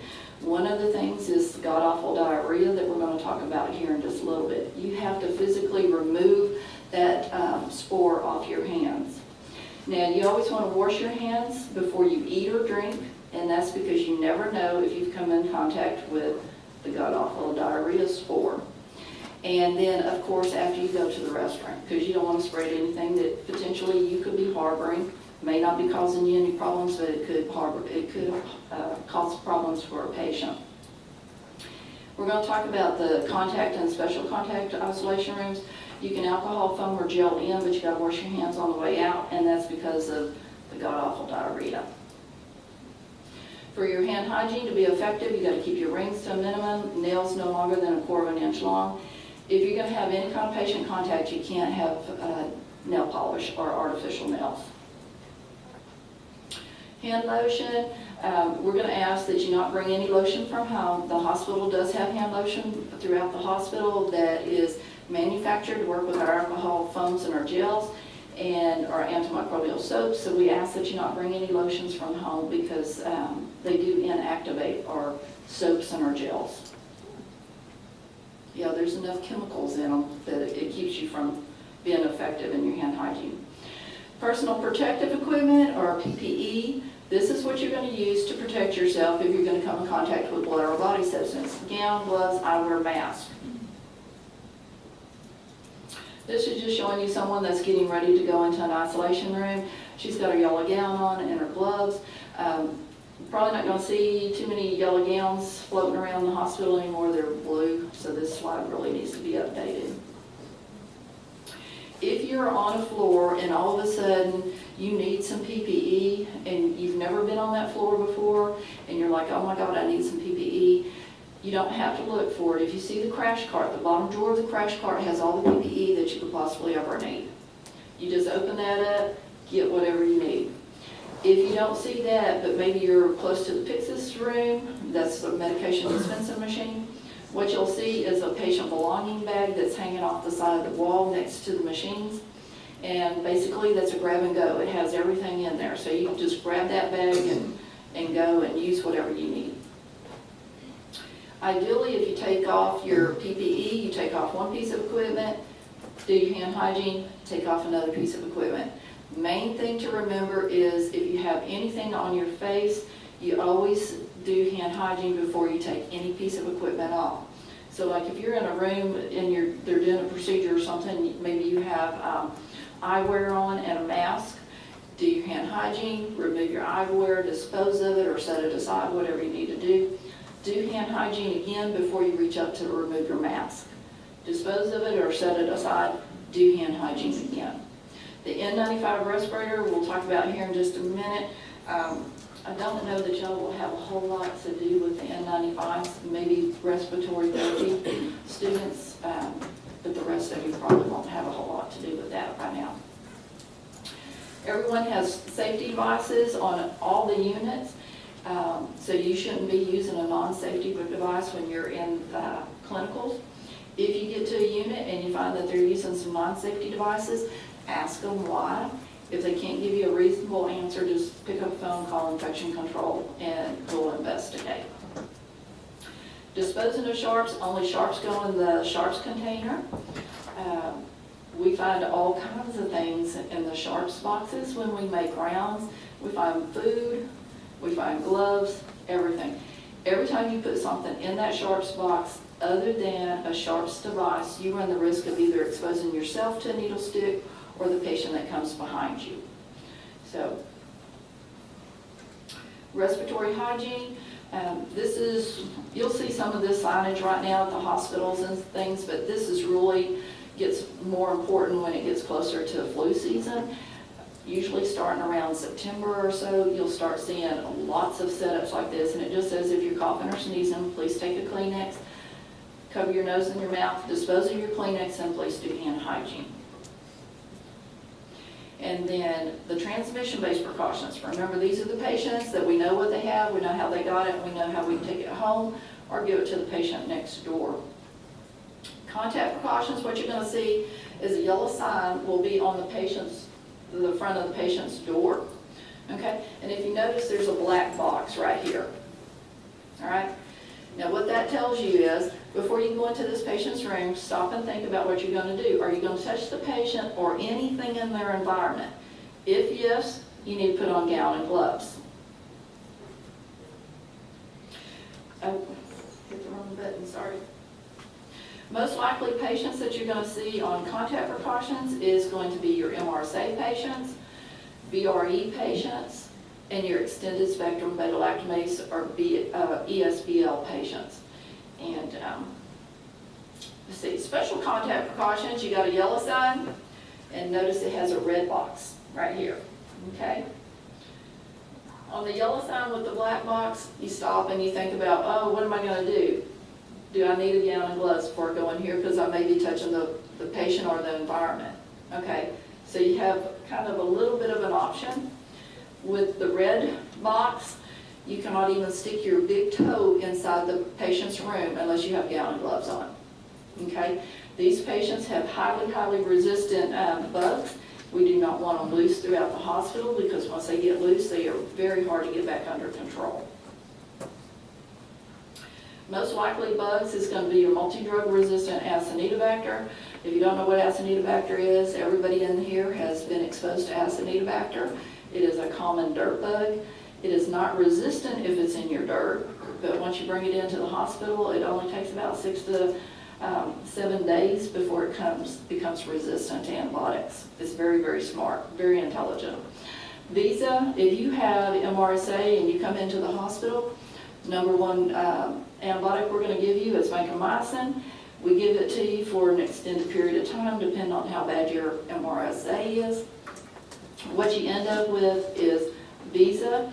Basically, it's an MRSA that has become resistant to vancomycin. KPC, we don't have a whole lot of KPC, knock on wood. This is a gut bug that's just become resistant to everything. The other thing that should be up here on this slide is C. diff. And if you don't know what C. diff is, that's the god-awful diarrhea I'm talking about. It can last anywhere from 6 to 8 weeks. Okay? We do have patients that come into the hospital, they get treated for their C. diff, and you think everything's going great. They go home, they're home for a day or two, and the C. diff hits them again. The diarrhea comes back. So we have a lot of these patients coming in and out of the facility. You do not want to pick up C. diff, and it's very easy to pick it up on your hands, and then you go to eat or something without washing your hands, and you've got the spore on your hands. You ingest it into your system, and you carry it around with you into your immune system. Gets a little weakened, and then the god-awful diarrhea will hit you. The next couple of slides is just basically telling you we have an antibiotic stewardship program. We have 2 pharmacists and 2 ID physicians, infectious disease physicians. And basically what they do, they look at all the patients and what kind of antibiotics they're on and whether or not it's appropriate, because we're trying to decrease these multi-drug resistant organisms that we're finding out there in our community. Droplet precautions, a green sign is going to be on the patient door. Usually you're only going to see this during flu season, so it'll be towards the fall when you'll start seeing this. Main thing that you need to think about is if you have a patient that's on droplet precautions, we wear a surgical mask, and that is any mask that's going to tie. Okay, if it ties, it's got a fluid barrier in there, it protects us if the patient coughs or sneezes in our face.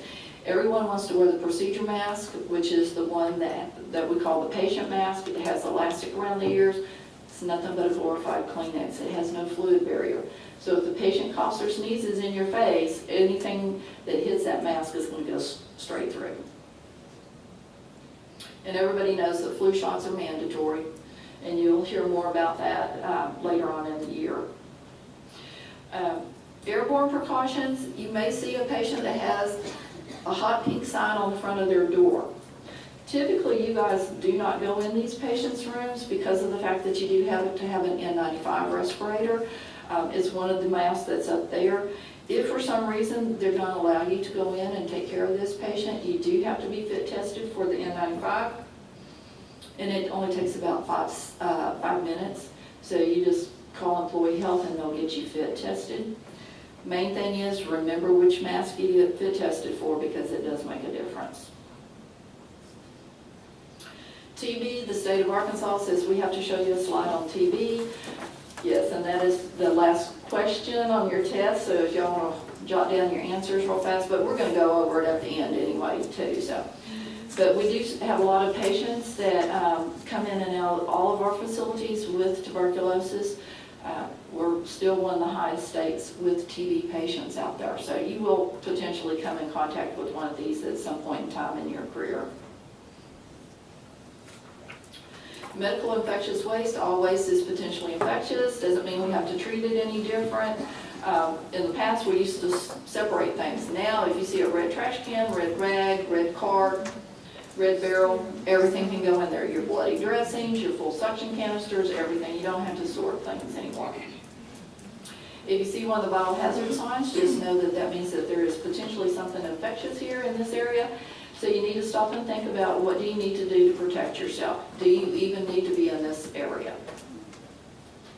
And ideally, if you're going to serve food to a patient, you're going to wash your hands before you serve food to them, because if you've been out somewhere where you got exposed to the C. diff, you don't want to pass it along to someone else. So you wash your hands. Food needs to be served below 40 degrees or above 140 degrees. So if you have a patient that leaves just right as their tray is coming in, and say, radiology has just called and said, hey, we need them to come downstairs, don't save that patient's tray for them. Let them, just let them go to the procedure, or, go get their x-ray and then come back, order them up another tray. 40 to 140 degrees is where bacteria likes to start reproducing. So you can increase your workload if you go ahead and you save that tray and let that patient eat that tray, and it's dropped in that temperature range. They can get nauseated, vomiting, or they're going to get diarrhea. Ideally, we're only going to eat or drink in the lounges or in the cafeteria where we're not going to have any kind of patient contact. That's for our safety. And then the last couple of slides just talks about emergency preparedness. If you get to your assigned unit and you're just a little bit bored because your patient doesn't need anything, the emergency preparedness plan is only about 70 pages long, so it's real light reading. It's the most boring stuff, but we've tried to take into account everything that we need to. Main thing that you guys need to know is, if for some reason we had something catastrophic that happened in the community, we need mass vaccination or mass dispensing of antibiotics, Baptist is going to take care of us. Okay?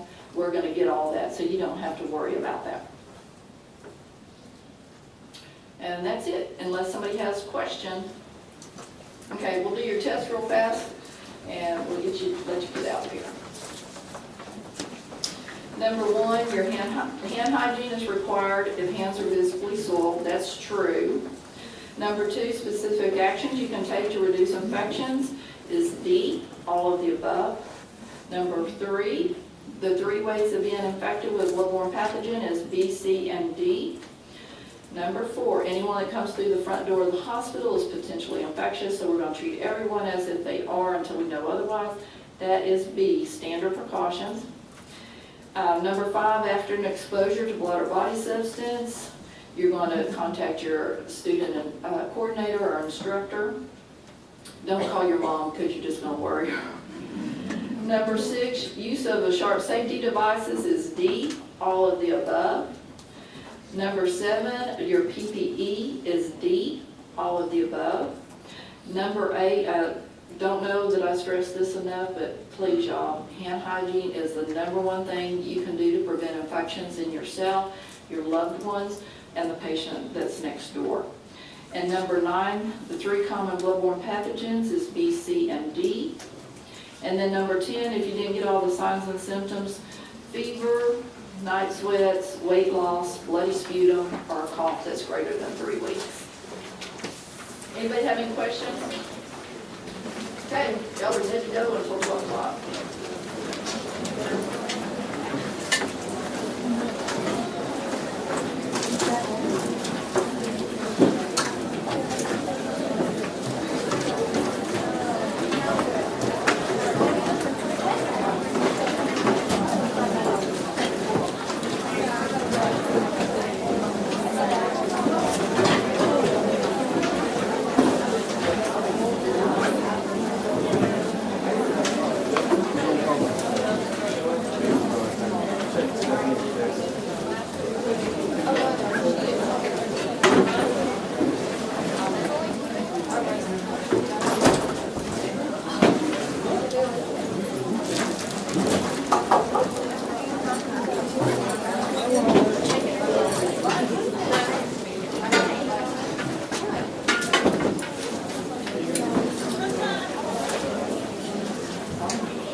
afternoon. How was lunch? Was it good? I'm Katie Swearingen, and I'm from Baptist Health, and I'm so excited to be with y'all on your first day. Are y'all excited? I mean, first day of school, this is so great. So, this is a big deal for you all, and I'm really excited because I get to be here to introduce Baptist Health to you all in terms of our culture. So, people caring for people. We're going to be talking about just relationships in the next hour. We're not really going to be talking about anything clinical, but we're going to be talking about a lot of stuff that impacts clinical care. So, really excited for you all. I need 4 volunteers to start off. Just 4, and you don't have to do any karaoke, I promise. Come on up. Yeah, come on up. Just 4. Just make your way up. I come bearing gifts. So I have a credo card for you, and this is something that you can put on your badge, and we're going to be talking about some of the content that's on this card today. So I just need some help passing it out. And I have 4 boxes, so I'm going to give this, what is your name? Notoria. I'm going to say, hey, Notoria. Come on now, give her a greeting. Kirsten. Third time's the charm. Say, hey, Kirsten. All right. Justin. Awesome, y'all are doing great. Okay, who we have? I need a 4th person. I see you coming. That's you. Y'all want to share? Robin and Robin. Say hi. Oh, see, I have a big box, so y'all can share this. Okay, so y'all share. Here you go, Robin. Take some. All right, thank you all so much for helping out. So, on this credo card is a lot about our culture at Baptist Health. You are welcome to pull out that credo card and look as we kind of go through some of the content. A lot of the content will be on the screens too, so either way is great. But let's go ahead and jump in. And I want to first start with talking about the mission of Baptist Health. So our mission is that we exist to provide quality patient-centered services, promote the protective voluntary, not-for-profit system, provide quality health education, that's y'all, and respond to the changing health needs of the citizens of Arkansas with Christian compassion and personal concern consistent with our charitable purpose. That's a big mission. So in looking at this, what part stands out to you? What do you connect with the most? What is it that you're like, oh yeah, that aligns with my values too? Just shout it out. Yeah. Right back there. Just shout it out.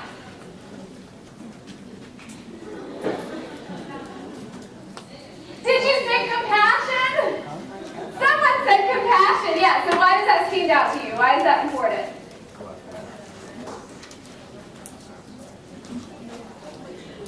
Yeah, absolutely. And we'll talk a lot about just what our patients need, what they're looking for, and compassion is certainly one of those things. Top of the list. What else? What other parts stand out to you in this mission?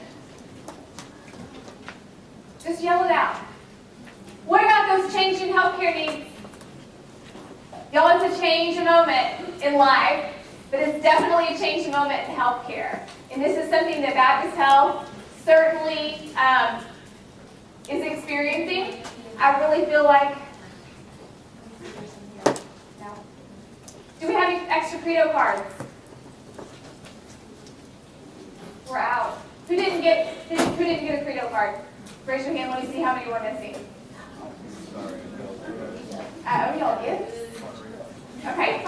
I will bring a box over for who's your coordinator? Who's your faculty? Do you know? You're all like, it's my first day. I don't know this stuff. I get you. He's got some. Listen, I'm going to bring a box over and I'm going to put it at the front desk. Give me a couple of weeks because I'm going on vacation. But then, yeah, all this section right here. Robin wants one. Go to the front desk in the next couple of weeks. Give me 2 weeks and then I'll get you some, okay? A lot of times, employees will say the Christian compassion is really aligned with their values. So this is a big mission and this is a lot to do, and I will tell you that as an organization we really do make decisions that are in line with our mission. The leaders of our organization look at this very frequently and make sure that the decisions that they're making are in alignment with this. Let's take a look at our belief statement. the business is the healing ministry. Our healing ministry is based on the revelation of God through creation, the Bible, and Jesus Christ. At Baptist Healthcare, the whole person, body, mind, and spirit is an expression of Christian faith. This is my favorite part. We are instruments of God's restorative power and are responsible for giving, again, that compassionate care. So this is something that's really the foundation of Baptist Health. And how this is lived out, just from a day-to-day operational standpoint, is that at Baptist Health, if you align with these values, you are more than welcome, supported, and encouraged to pray with patients, pray with family members, pray with each other. Now, you do not have to be a Baptist to work here. You do not have to be a Christian to work here. You do not have to be a Baptist or a Christian to go to school here. But just know that when you come over and do your clinicals, you will be in meetings, you will be in huddles that start with prayer. You will see patients requesting prayer, and it is perfectly supported and okay to do that. Okay? Here are our values. We have 5: service, honesty, respect, stewardship, and performance. So all very important, and all just values that we want to make sure we're using these to guide our decision making and all of our interactions. We do have 3 steps to delivering amazing service. So these are on your Credo card if you want to look at them. But the first one is to greet warmly. Why are greetings so important in healthcare? Why do you think they're important in healthcare? Make you feel like you're cared about? Yeah, make you feel like you're cared about. Very good. I'm not sure who said that, but thank you. Any other reasons? So when our patients come in, they are fearful, anxious, in pain, confused, stressed out, right? Like, we got to know that these are the populations that we're going to be working with, and they really don't want to be there, right? They don't want to be with us. No offense to us, we're fantastic, right? They just don't want to be in the hospital. So when we greet them warmly, sometimes that reduces their anxiety, and they are able to converse with us more. They're able to tell us more. They're able to explain things and ask questions, and we need that in healthcare, right?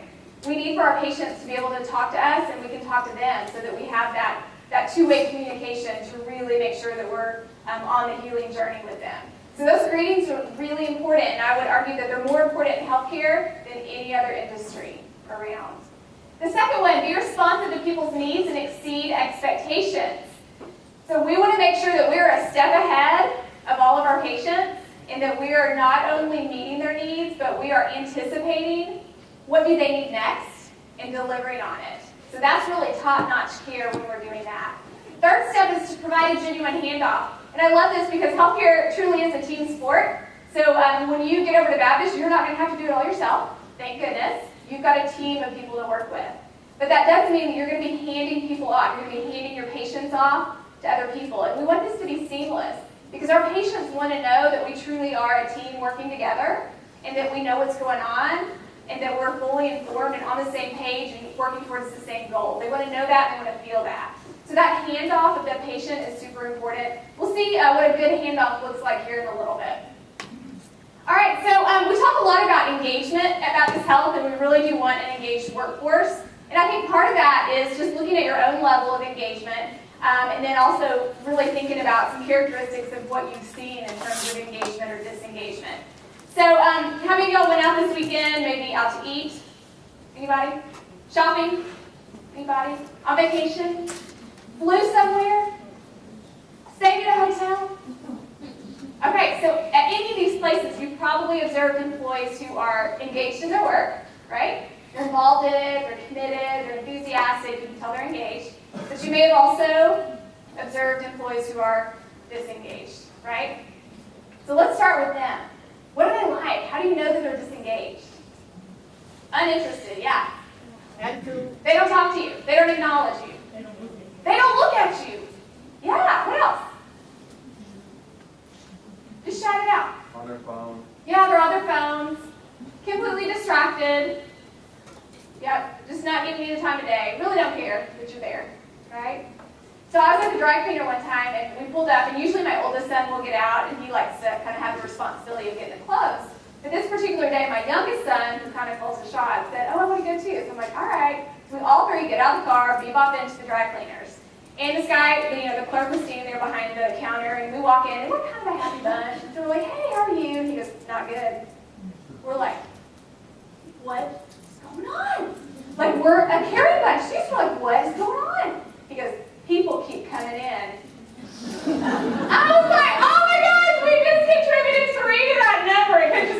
one person coming in, but no, all three of us have to be bop in and ruin this guy's day.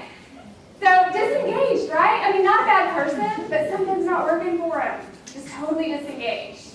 So flip side, how do we know when they are engaged? How do we know when employees are engaged? What do? They greet you first. Yeah, not second, but first. What a concept. Good. What else? Yeah, they're attentive to you. They're providing information. They're answering your questions. Good. What else? Two more. They smile. Thank you. So their body language, their facial expressions say, I want to be here. Yeah. Okay, one more on this side of the room. How do you know they're engaged? There's a ring on their finger. Oh my gosh! Rewind.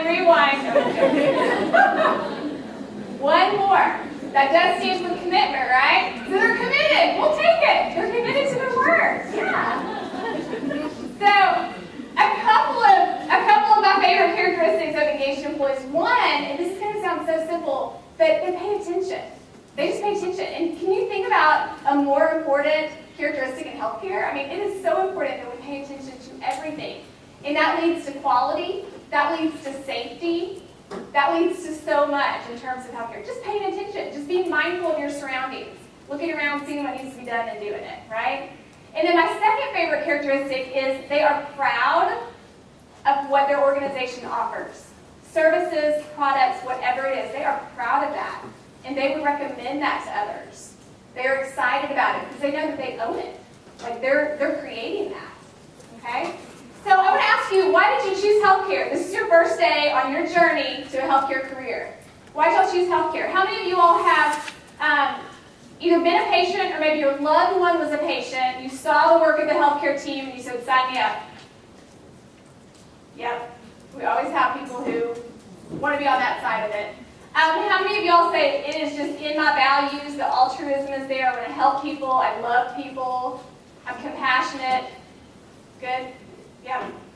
How many of you all had maybe parents, aunts, uncles who have been in the medical field? And you said, I'm following in their footsteps? Yeah, good. How many of y'all are like, it's on top 10 hot jobs? Because that's okay too. That's okay too, yeah? So job security, I mean, we're always going to need healthcare. So I really encourage you to think about your purpose for being in healthcare, because when you are matching your purpose with the organizational mission and why you do what you do, that's going to make you more engaged. That's going to feed your own level of engagement, okay? I want to talk a little bit about the patient experience. So I love this definition of the patient experience. It comes from the Barrel Institute. And it says that it's the sum of all interactions. So when you think about interactions, does anyone want to take a guess how many employees we have at Baptist Health? I will take any guess. 18,000. What? The whole state. I'm talking about all access points. 11,000? Who said 11,000? You're right on the nose. Great job. Wait a minute. Did someone tell you that? You're so smart. Do you work there? You're so smart. So, yeah, last time I was in the room with the CFO, he's like 11,000 employees on payroll. So, you know, he's going to have it right. So when you think about that in terms of the sum of all interactions and just the potential of the different interactions that can take place across the state, because we're pretty big, 9 different hospitals, over 200 access points, home health, I mean, we have got clinics everywhere, we're big. So that potential for interactions is really strong. Shaped by an organization's culture, so that's what we're talking about here, culture, just the people part. Like, what do we do and how do we shape that? That influence patient perceptions, because we know that when we get feedback from patients, it's coming through their filter. I think I just lost battery. Can you hear me? Can you hear me anymore? So we know that it comes from their filter and their perception of care. Okay, so you have to keep that in mind. Across the continuum of care, so that means when they enter in our ER, all the way to finally being seen by a healthcare provider, and then maybe they stay for a few days, and then they hear that they're being discharged. And what do they do when they hear they're being discharged? Let me call my ride. Get out of here. Y'all are excited. So, that continuum of care involves everyone, so every single person has a role in that, okay? So how do we measure that? How do we know how we're doing?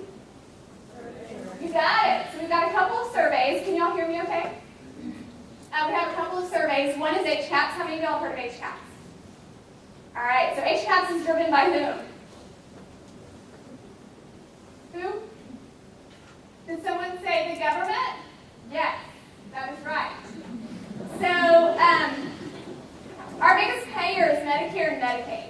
All right, so when you look at the pie of reimbursement, and I know that our mission statement says we're not for profit, but does that mean we don't want to make a profit? It does not mean that. We do want to make a profit, okay?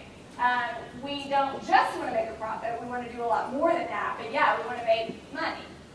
So our biggest reimburser, Medicare and Medicaid. So basically they said, hey, we're going to measure some quality here. We're going to do it through HCAHPS. That's one way that they do it. And they're getting that patient perception. They ask about everything from nurse communication, doctor communication, cleanliness, quietness at night, responsiveness. They measure everything. 4-point scale. Top box is frequency. Is always. Top box is always. So what does that mean when we always do something? All 11,000 of us? It's consistency, right? We've got consistency. So we're an organization working towards consistency, really making sure that we all do it the Baptist Health way, okay? So really great survey there. The other one is called Press Gaming. Press Gaming measures quality. So where HCAHPS measures frequency, how often did we do these things, Press Gaming measures how well did we do these things. 5-point scale, okay? So 5 is very good, 4 is good. What's the difference? When you all are filling out surveys on a 5-point scale, I mean, you can leave a place and you can be like, yep, outcome was good, got my tires on the car, 4, yeah, I'm fine. What makes it a 5 for you? Like, what needs to be there for you to be like, wow, that was very good? Just shout it out. If it drives. Yeah, but still, that would be a 4 for me. Like, if it drives, the outcome's there. What else? Keep going. Personal connection, yes. Look for things that happen. Yeah, they look for things that you didn't even ask them to. Like when I leave the car place and they wash my car, I'm like, oh my gosh, this is great, because I'm not going to do it. I never do that. What else? What makes it a 5? Yeah, their attitude. What does that need to look like? Yeah, friendly attitude. And like they care. They're in it. Good. One more. What makes it a 5 for you? Thank you so much. They go above and beyond. We're going to be talking about that in a little bit. So I like Press Gaming because it really does ask about everything. I mean, it asks about wait times. Did we include you in decision making? Did we inform you about tests and treatments? How was your food? Was it hot when it's supposed to be hot, cold when it's supposed to be cold? What about the person delivering the food? Were they nice to you? We asked about wall they pour. We asked about care for their entourage because you know patients do not come alone. They bring their friends and family and loved ones. So did we care for them? So Press Gaming gives us a lot of great information, and we really want to look at how do we need to improve. Like, what are we doing well, but how do we need to improve? Okay? How many of y'all love data? Ooh, like data? Okay with data that tells a story? Okay, got some takers. Because we're going to look at a graph. Don't worry about the numbers. We're not looking at the numbers. We are looking at just the visual nature of what story is being told here. So this is a question that is on HCAHPS, and it asks about their overall experience. And they want, the rating is between 1 and 10. Okay, so the top box are 9s and 10s. So you can see we've got blue and we've got orange, right? So the blue bars represents Baptist Health scores, okay? The percentage of top box responses. The orange is the U.S. national average. So basically our competition, right? So we've got a decade's worth of data here. 10 years ago on the left, current on the right. We got bars, we got trend lines. What do we see here? What's the story?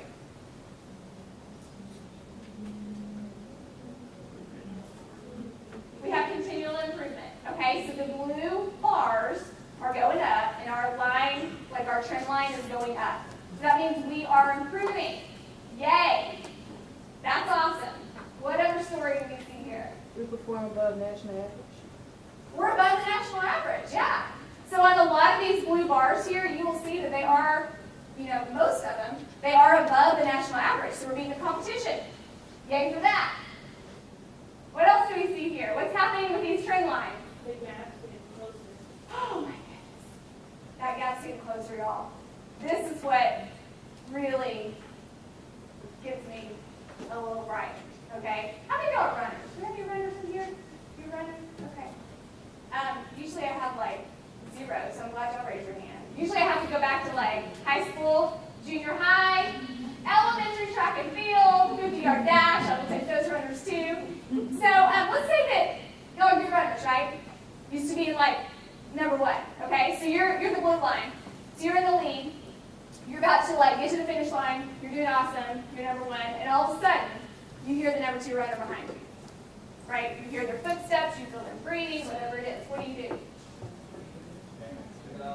You pick it up. So you run faster. You run smarter. You run harder. You do whatever you need to do to make sure you're kicking it in gear to stay on top. So that's kind of where we're at because those trend lines are getting close. And so we are still in the lead, but we have to kick it up a notch. We've got to figure out a way to work smarter and be better and figure out what is it that our patients need from us and how can we really kick it into gear. So when you think about this, if all 11,000 employees plus all of you all, 200 plus, that come over for clinicals, are willing to just turn up the dial just a little bit, then we can see great results on this because you all are going to have an impact on this data. When you come over for clinicals, and then after you graduate, if you decide to work for Baptist Health, you're going to have an impact on this. So this is the real deal. So I want to talk about how we can just turn it up a notch through the lens of our 5 key behaviors. So we've got 5 key behaviors that we use on our performance evaluation. Commitment, dedication, communication, problem solving, prioritizing, and initiative is a 3-in-1. Service orientation and teamwork. All right? These are not on your Credo card. This is just a bonus. All right? So I want to look at some scenarios where these can really be lived out and how we can just dial it up. Okay? So we're going to be looking at some levels of service like, that would be mediocre, but none of us want to stay mediocre, right? So let's figure out how we can dial it up. So first is commitment and dedication. I'm not going to read all of these bullets, but I do want to go to the scenario. A major change in policy is coming to your department. It will affect your work and patient care. You've been provided communication about this policy change in writing and by your leader at the department meeting. You understand the change and you want to support it, but some of your teammates are not on board. Does this happen? Like you're 100%, but your teammates are like, I don't buy it yet. I don't think I'm on board. So what do you do? If you want to demonstrate commitment and dedication, what do you do? So here's some options. You say, hey team, we've got this, don't complain. Don't want to hear it. All right, that doesn't sound very empathetic, right? So let's look at B. You say, no, I think this will make a good impact on patient care. Let's bring this up in our daily huddles and see how we can manage this new change in a way that works for our department. And if we focus on the right strategy and stay consistent with it, we'll see great results. Does that sound like a good option? Maybe. Or you say, I know change is hard. What is it about the change that's most challenging to you? So what do you think would be the best response in this situation to really show commitment and dedication? You think C? Why? She acknowledged that people is acknowledging that they have more time, but she's asking them, how can we do something? Yeah. Yeah, I love this. I mean, she's showing empathy and saying, yeah, it's hard. Like, this is a bummer that this policy is just coming down the pipe. We don't really have a say in it. So let's talk a little bit about what our boundaries are, like what is going to be difficult. Let's figure out a way to make it useful to us. Yeah, good. I would agree. All right, let's look at the next one. We got communication. So you walk into a patient's room and notice several family members are there. You're there to do your hourly rounding. Have y'all heard about hourly rounding yet? Okay. So we actually have a question on the Cascading survey. And it says, did someone round on you every hour? Someone. Anyone. Me one, you one, anyone. Every hour. It's a yes or no question. Did it happen or did it not? Okay? So I consider rounding kind of our golden ticket. Like when we see more yeses on the survey when it comes to rounding, we see higher marks in every other area. So really important that we do that well. So you're there to do your hourly rounding. While going through the CARE model, we'll take a look at CARE in a minute, but it's communicate, assess, restroom delay, information, and environment. The family members have questions about timeline for procedures and discharge. You need to bring someone else in to answer their questions. What do you do? Okay? You say, if you can wait just a second, I'll get someone who can answer your questions. I mean, that happens, right? And that would probably be mediocre, right? Or B, you say, I don't know, I'm here to check vitals, but I'll get your nurse. Is it okay to say, I don't know? It actually is. Yeah, we don't expect you to know everything. So like, it's totally okay to say, I don't know. Now, don't say, I don't know, period, done. I don't know, semicolon, let me bring someone in who can help you out. I don't know, but I know just the person who does know, and I'm going to bring them in. Okay, so follow it up with something. Okay, so that might be a good option. Or C, you say, I'm Kara, Miss PCT. I'm here to check her vitals. After that, I'm going to get Mark, Miss Nurse, who can give you more information about the procedures you're asking about, as well as Miss discharge plan. He's a wonderful nurse, and we definitely want to make sure you have the information you need. What do y'all think? What's your answer? C? Why C? What is it about C? What's that connected with it? Very what? Yeah, very informative. Oh yeah, so much more personable. I mean, let's just talk about the use of names here, y'all. Oh my gosh, and I love that part. So, okay, let's talk about names real quick. So, Miss Smith, so we're using a formal greeting with the patient, right? It shows respect. People love their names, and so you want to use names as much as possible. You're introducing yourself, if you're Kara. You're introducing your teammate, Mark, and then you talk Mark out. So what's the patient going to think about Mark? Mark's like, yeah, oh gosh, I love Mark. Already haven't met him yet. Like, this is awesome. And Kara thinks Mark is great, right? They're a team. So that makes sense. So then, Mark knows that you said this, so what is Mark going to think? Oh, I'm being recognized. Like, this feels good. So Mark's going to get a boost in confidence. Mark's also going to be like, man, I better be awesome. Like accountability, okay? So this is a great way to do that. Great way to manage that transition. So I would agree, C is a really good answer. Let's talk a little bit about care rounding. This is what a quality visit looks like. So communicating, you want to go in, you want to introduce yourself by stating your name, your discipline, and most importantly, the purpose of your visit. Why are you there? Is it to check vitals? Is it to prep for surgery? Is it just to talk about how they're doing? Like whatever it is, the purpose of the visit. How many of y'all have been in healthcare situations before? Maybe your doctor's office or something, and you're sitting there and the healthcare provider comes in and just starts like doing stuff to you? Like checking your blood pressure or jumping you on the scale or whatever, and you're like, whoa, like what's your name? Like, what's your name? Can we get that out first? So it's real important that we introduce ourselves, and sometimes we have to do that multiple times because there's so many healthcare providers on the team, but we want to make sure that that's done. A stands for assess. So we simply want to say, how are you doing? How's your pain level? Are you comfortable? Are you cool enough? Warm enough? Whatever it is, we're just trying to find out if they're okay. So that's the A. R is kind of a twofer, so it's restroom, and we want to make sure that every time we're in the room, we're asking them if they need to go to the restroom and if we can help them go to the restroom. So if you're in a position where you can, go ahead and do it. If you are not in a position where you can help them, then you want to relay that information to someone who can. Okay? Why do we want to do this every time? What's going to happen? What is it? Yes, it prevents falls. So we are leading to quality and safety by asking this question every time.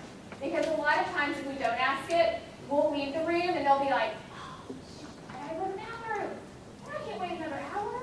And then they have to push the call light, and we are right back in there, and that's not efficient. So we're really doing a lot with just asking them if we can help go to the restroom. Okay? Every single time. E stands for environment. So we want to look around the room, and we want to make sure that it is good enough for one of our loved ones. I think that's a really good assessment. So like, you want to see, does trash need to be picked up? that? Do linens need to be carried out? Do they have access to their water if they want water? What about their book or their magazine or cell phone? Can they reach that? So just kind of look around the environment to say, you know, is this suitable for them? Are they comfortable in this environment? Okay, so this is what a good visit looks like. And we do use the CARE model. I think this is on your Credo card too, so if you forget that. One of many acronyms is on here.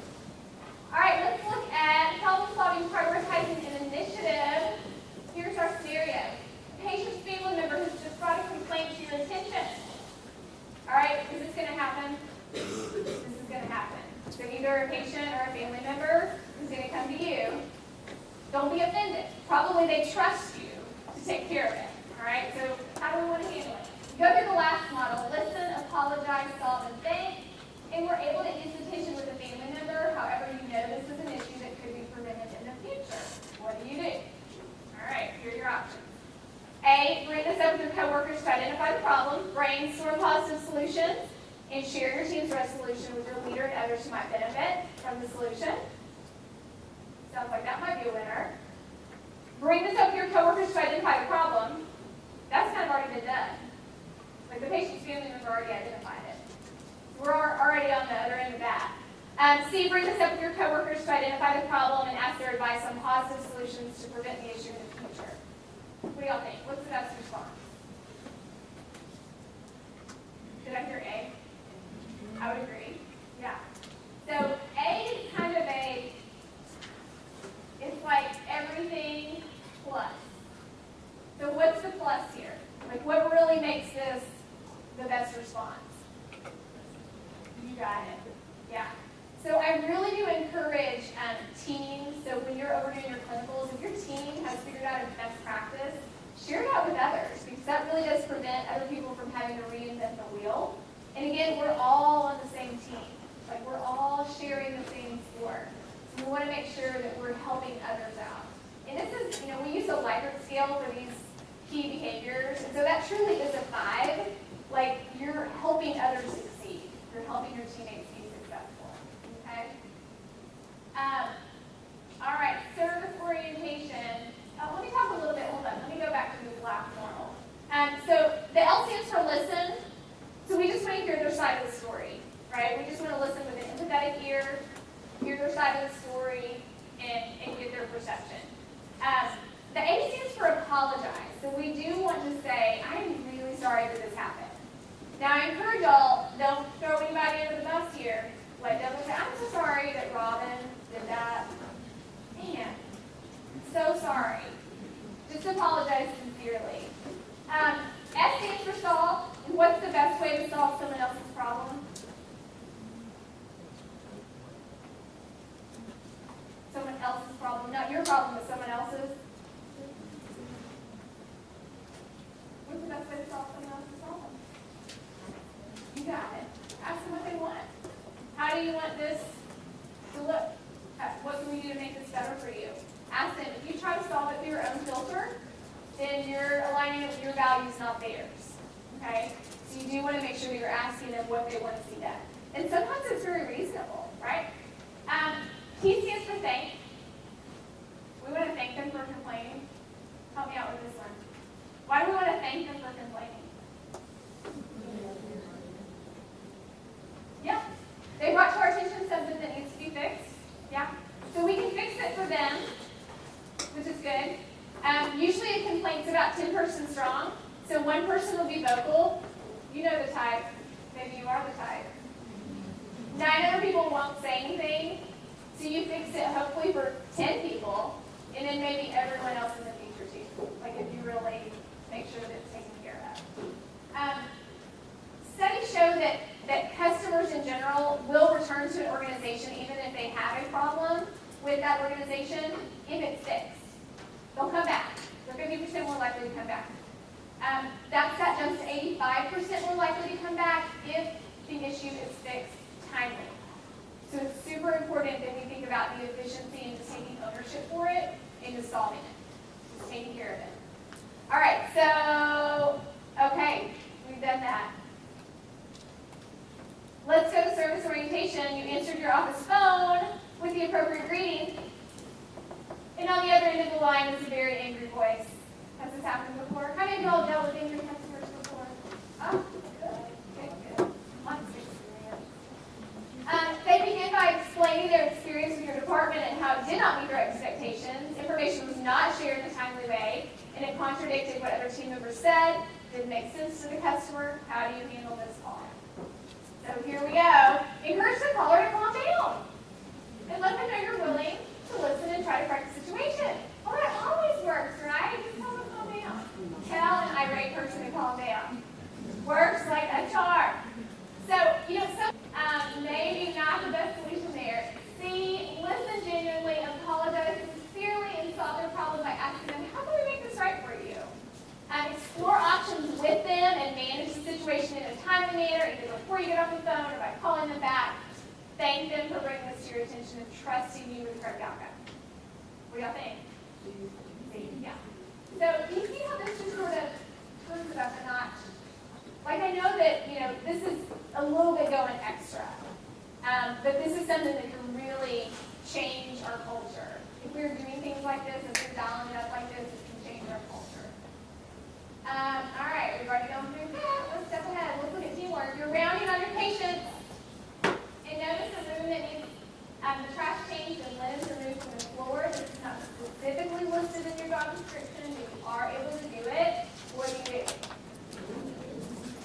Yeah, so I do the same exercise with new employees. They tell me the same thing. Just do it. And that's great. Let's look at our options. Leave the room and call the person responsible for changing trash and removing linens. Does this happen? Yeah, but we want to try to decrease this happening. B, change the trash and remove the linens yourself. We have a winner, right? You all must say B. But let's look at C just for fun.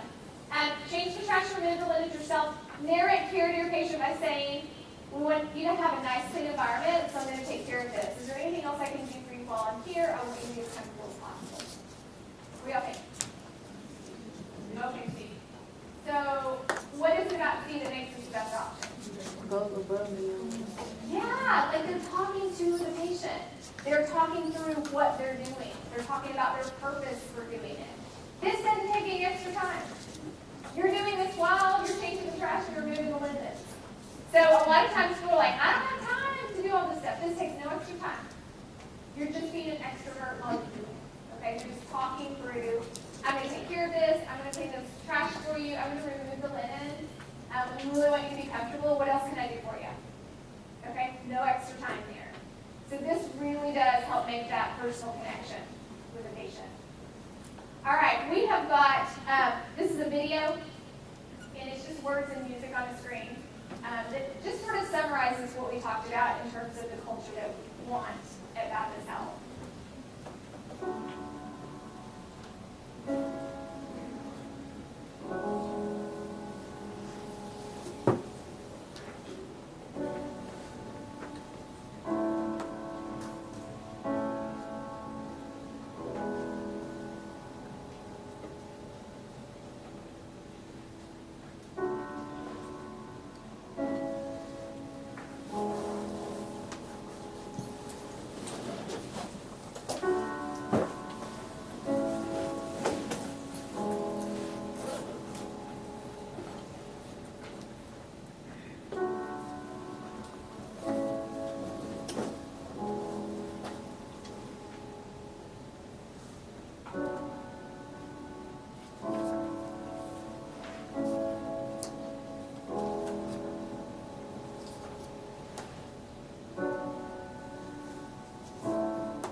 speaker, I think, is at 1. Her name is Dana Williams. You're going to love her.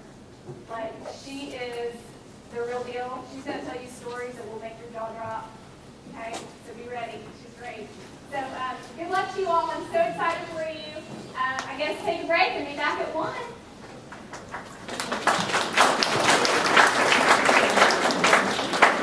I'll get your cards for y'all 2 weeks at the front desk.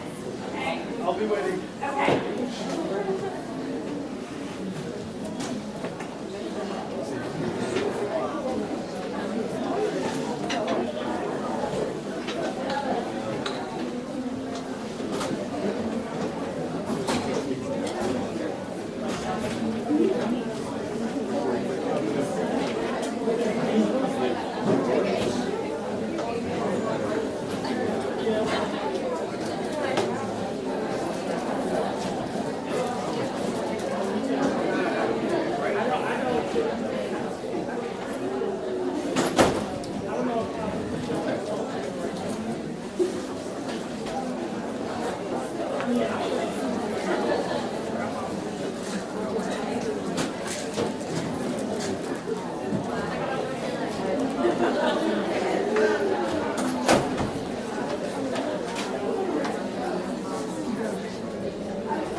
That's true.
saw this, I was like trying to tell all my friends, and I said, nobody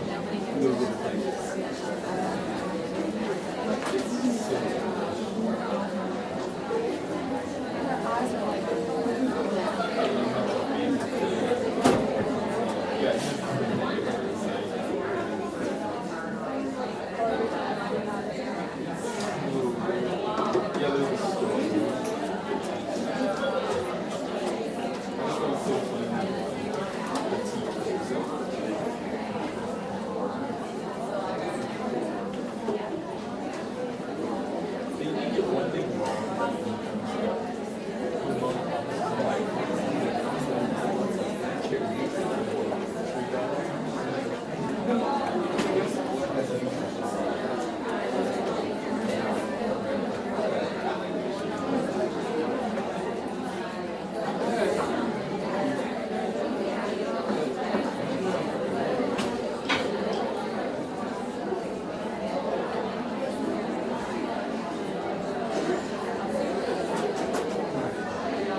What's up, everybody?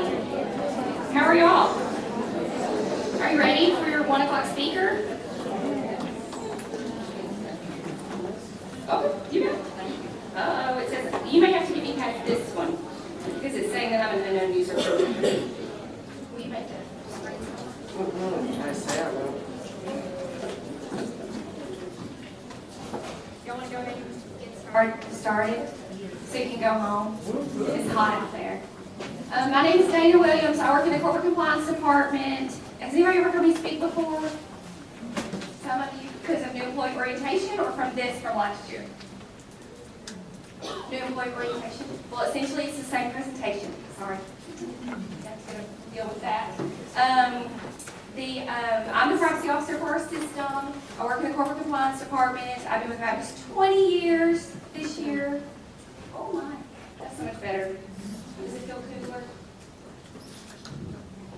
And I always feel bad for you people way over there because I usually stand over here. But you still have to pay attention. Yes, ma'am. So somebody tell me what you know about patient privacy. Don't talk. Correct. What else? Don't use identifiers. Say it louder. Don't use identifiers. Don't use identifiers. That's a very important reasonable precaution that we're going to go over. You should have a piece of paper in your packet, probably called the 5 R's of HIPAA. We're going to go over that some. We're going to go over and show you some pictures. This is a little different than what I'm used to. Is everybody so excited to be in school? Woo! Woo-hoo! I have a son in college. When he starts in August, it will be his last year, so I'm kind of woo-hoo as well.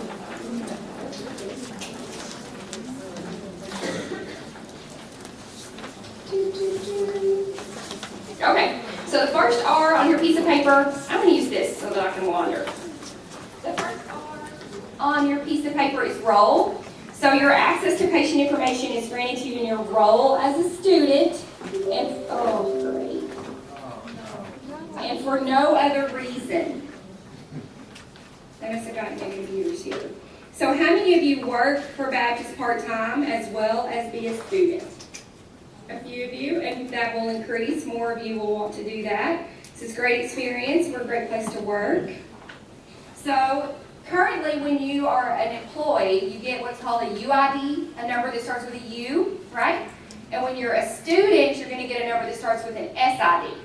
So one of the best ways you can keep your role separate is by knowing when I'm doing my work and I'm getting paid, I use my UID. And when I'm doing my student work, I use my SID. Okay? What we run into, though, for those of you who are employed or will be employed, is the commingling of those user IDs to get what you want out of life. So you're working, and it's a little slow, and you have some homework or some schoolwork left over, so you use your UID to access the system to do your schoolwork. Right? Would that be okay? No. Why would that not be okay? We got to interact, or it's going to be a long hour. You're getting paid to do your schoolwork, so that's a problem as well, even though that would be great. But it's not fair to the other students because they're not able to do that. They're not able to get into the system and look stuff up and go back over this patient and do her care plan, and so it's not fair. So be sure that you're always thinking about your role. Also, as a student, you're going to come across people that you know. You might run into them, see them in the hallway, see them in a patient room, and you're thinking about your role. So I'm here as a student doing student-based activities. When you go in to see that person, if they're not on your patient list for the day, what are you to them? A visitor, right. So would you access their information with your SID? No. Do you know students have been known to do that? Totally get in bad trouble. The most recent students that we let go for privacy violations, we let an RN student go because she worked part-time at Baptist, and when it came time for them to do their clinicals up on the floors, she wanted to impress the other students, I'm assuming, and so she said, let me show you how to get to the other units. So she navigated from the census where they were working on that unit and made it down to the ER and started pulling up the records of the patients who work in the ER, or the patients who were in the ER. So who turned her in for that? One of the other students. That was the right thing to do because you cannot misuse patient information for your own personal reasons. What if it's your pawpaw in the hospital and you didn't get to talk to the doctor when he made rounds? What if it's your child? Would that be okay if it's your kid or your spouse? None of that is okay. The only reason you can access user disclosed patient information is to do whatever your teachers tell you to do as a student. Everybody clear with that? So recently, a student in one of our newer hospitals, bless her heart, she came across the fact that a patient had a sexually transmitted disease. And she knows the person who's dating the patient. So what did she do? She did. She sent it by text. So that wasn't very smart. So then that person takes a screenshot, sends it to the patient. So it's all in black and white. So she was, it was not this college, but she was expelled from the college where she was, in school. Right? So are y'all going to do any of that? Don't do it. Anyone will commit a privacy violation if given the right circumstances, and it is always related to your personal involvement, your emotional involvement with the patient. So when you start having feelings, that's when you need to kind of check yourself that I might be about to do something bad. And because we've had this talk, there won't be any slack for you. It's not like you didn't know. You can't claim ignorance because you're supposed to be paying attention, maybe making an occasional note or using a highlighter. You know, we're going to come back. If you get in trouble, they're going to pull your transcript and say, on July 1st, 2019, you were told not to do this. And then what do you have to say from that point? Nothing. Yeah, please. Yeah, sometimes please works. Okay, the next are on your piece of paper is reasons that you would access or use or disclose the patient's information. So you guys are all going to be involved in the treatment of a patient, and that's one of the reasons that the government gives us. It says it's legit. But as a student, you fall into that bucket called healthcare operations. So generating and making new healthcare professionals is legit. It's legitimate. We have to have that so we can keep taking care of patients. So your presence in the hospital is covered under HIPAA. The patients cannot ask to send you away. Well, let me rephrase that. The patients can ask to send you away. We are not required to honor that. You'll be presented as a student and part of the treatment team, and the patient should just be fine with that. Now, if for some reason the patient something is really sensitive, or they're just embarrassed, or just having anxiety, they might ask for you to leave the room. You're going to want to follow with your instructor. But your presence there is covered under HIPAA. You're paying money to learn this stuff. So don't feel like you're, get in there, learn what you need to learn so you can be a competent healthcare professional.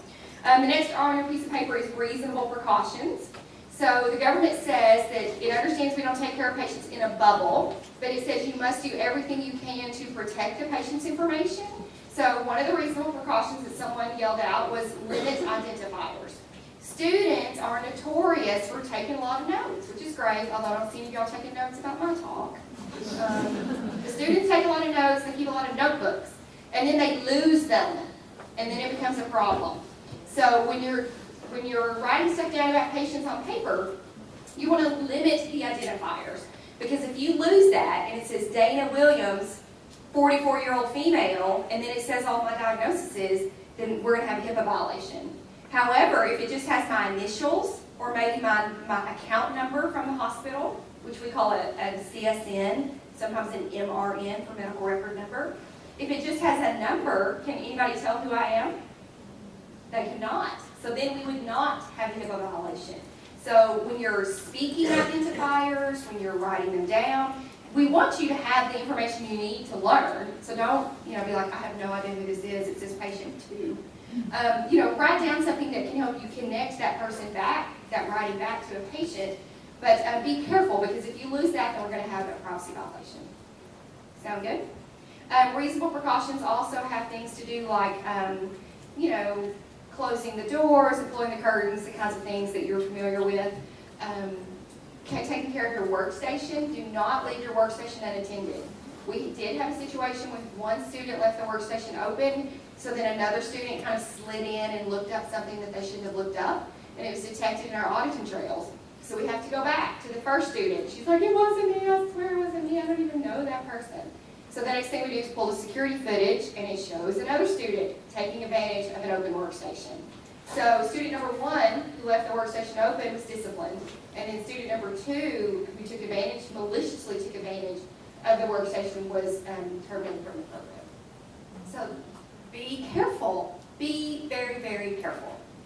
Up next is repercussions. So you guys don't fall under the hospital employee discipline policy, but when students commit a privacy violation, they'll contact me. We just try to be somewhat consistent. But if you've done anything that is for personal gain, financial gain, access of a protected class, anything that generates a lot of negative exposure for the program or for Baptist Health, you're going to be terminated from the program. You're not going to get a refund. It is going to be terrible for you. We have had students who have been terminated from other programs try to get in at this program following a privacy violation. I'm a little tender-hearted, feel like maybe we should give people a second chance after, a period of time has gone by. But in the 2 instances that I've been approached by the staff, and I said, I would be willing to give this person a second chance if I could meet with them personally, because sometimes people who committed a violation can become your biggest champions because they've lived it. But the school in both instances said, no, we're just not going to risk it. So there were people, I don't know, they were trying to get into this class or some other, but who wanted these spots. So you should be so thankful that you're in this spot and don't let something stupid happen to you and then you don't have, education under your belt. So you could get a written counseling or written warning, you could be suspended, terminated from the program. Sometimes they make you write papers, present to the class. All of that is embarrassing. You don't want to do that. Next up is rights for patients.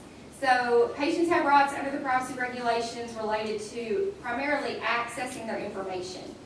And you should champion that. How many of you are familiar with the MyChart portal? A few of you. Anybody on the MyChart portal? Look at there. That's awesome. I'm going to pull it up. It's going to be my information. I don't know what you're going to learn about me, but maybe some, because I don't have the test patient. I don't know who that is. So we're going to go over the MyChart portal because patients will occasionally approach you and say, can I take a picture of the screen? Can I take a picture of this? And we discourage that because we want them to get everything in context. So if they get one test result, do they have the one from yesterday and the one from the day before that so they can compare and see? We want patients to access their information, but we want them to access it correctly. So one of the ways they can do that is through the MyChart portal, and you can do that on your phone. You can do that through just a computer. You can also go to the medical records department, go old school, and just walk down there and get a copy. Any patient that wants to go to the medical records department, remind them to take their driver's license. There's nothing worse than somebody having to walk back up the hill because they didn't bring their driver's license in. Also, the medical records department has a new unencrypted option.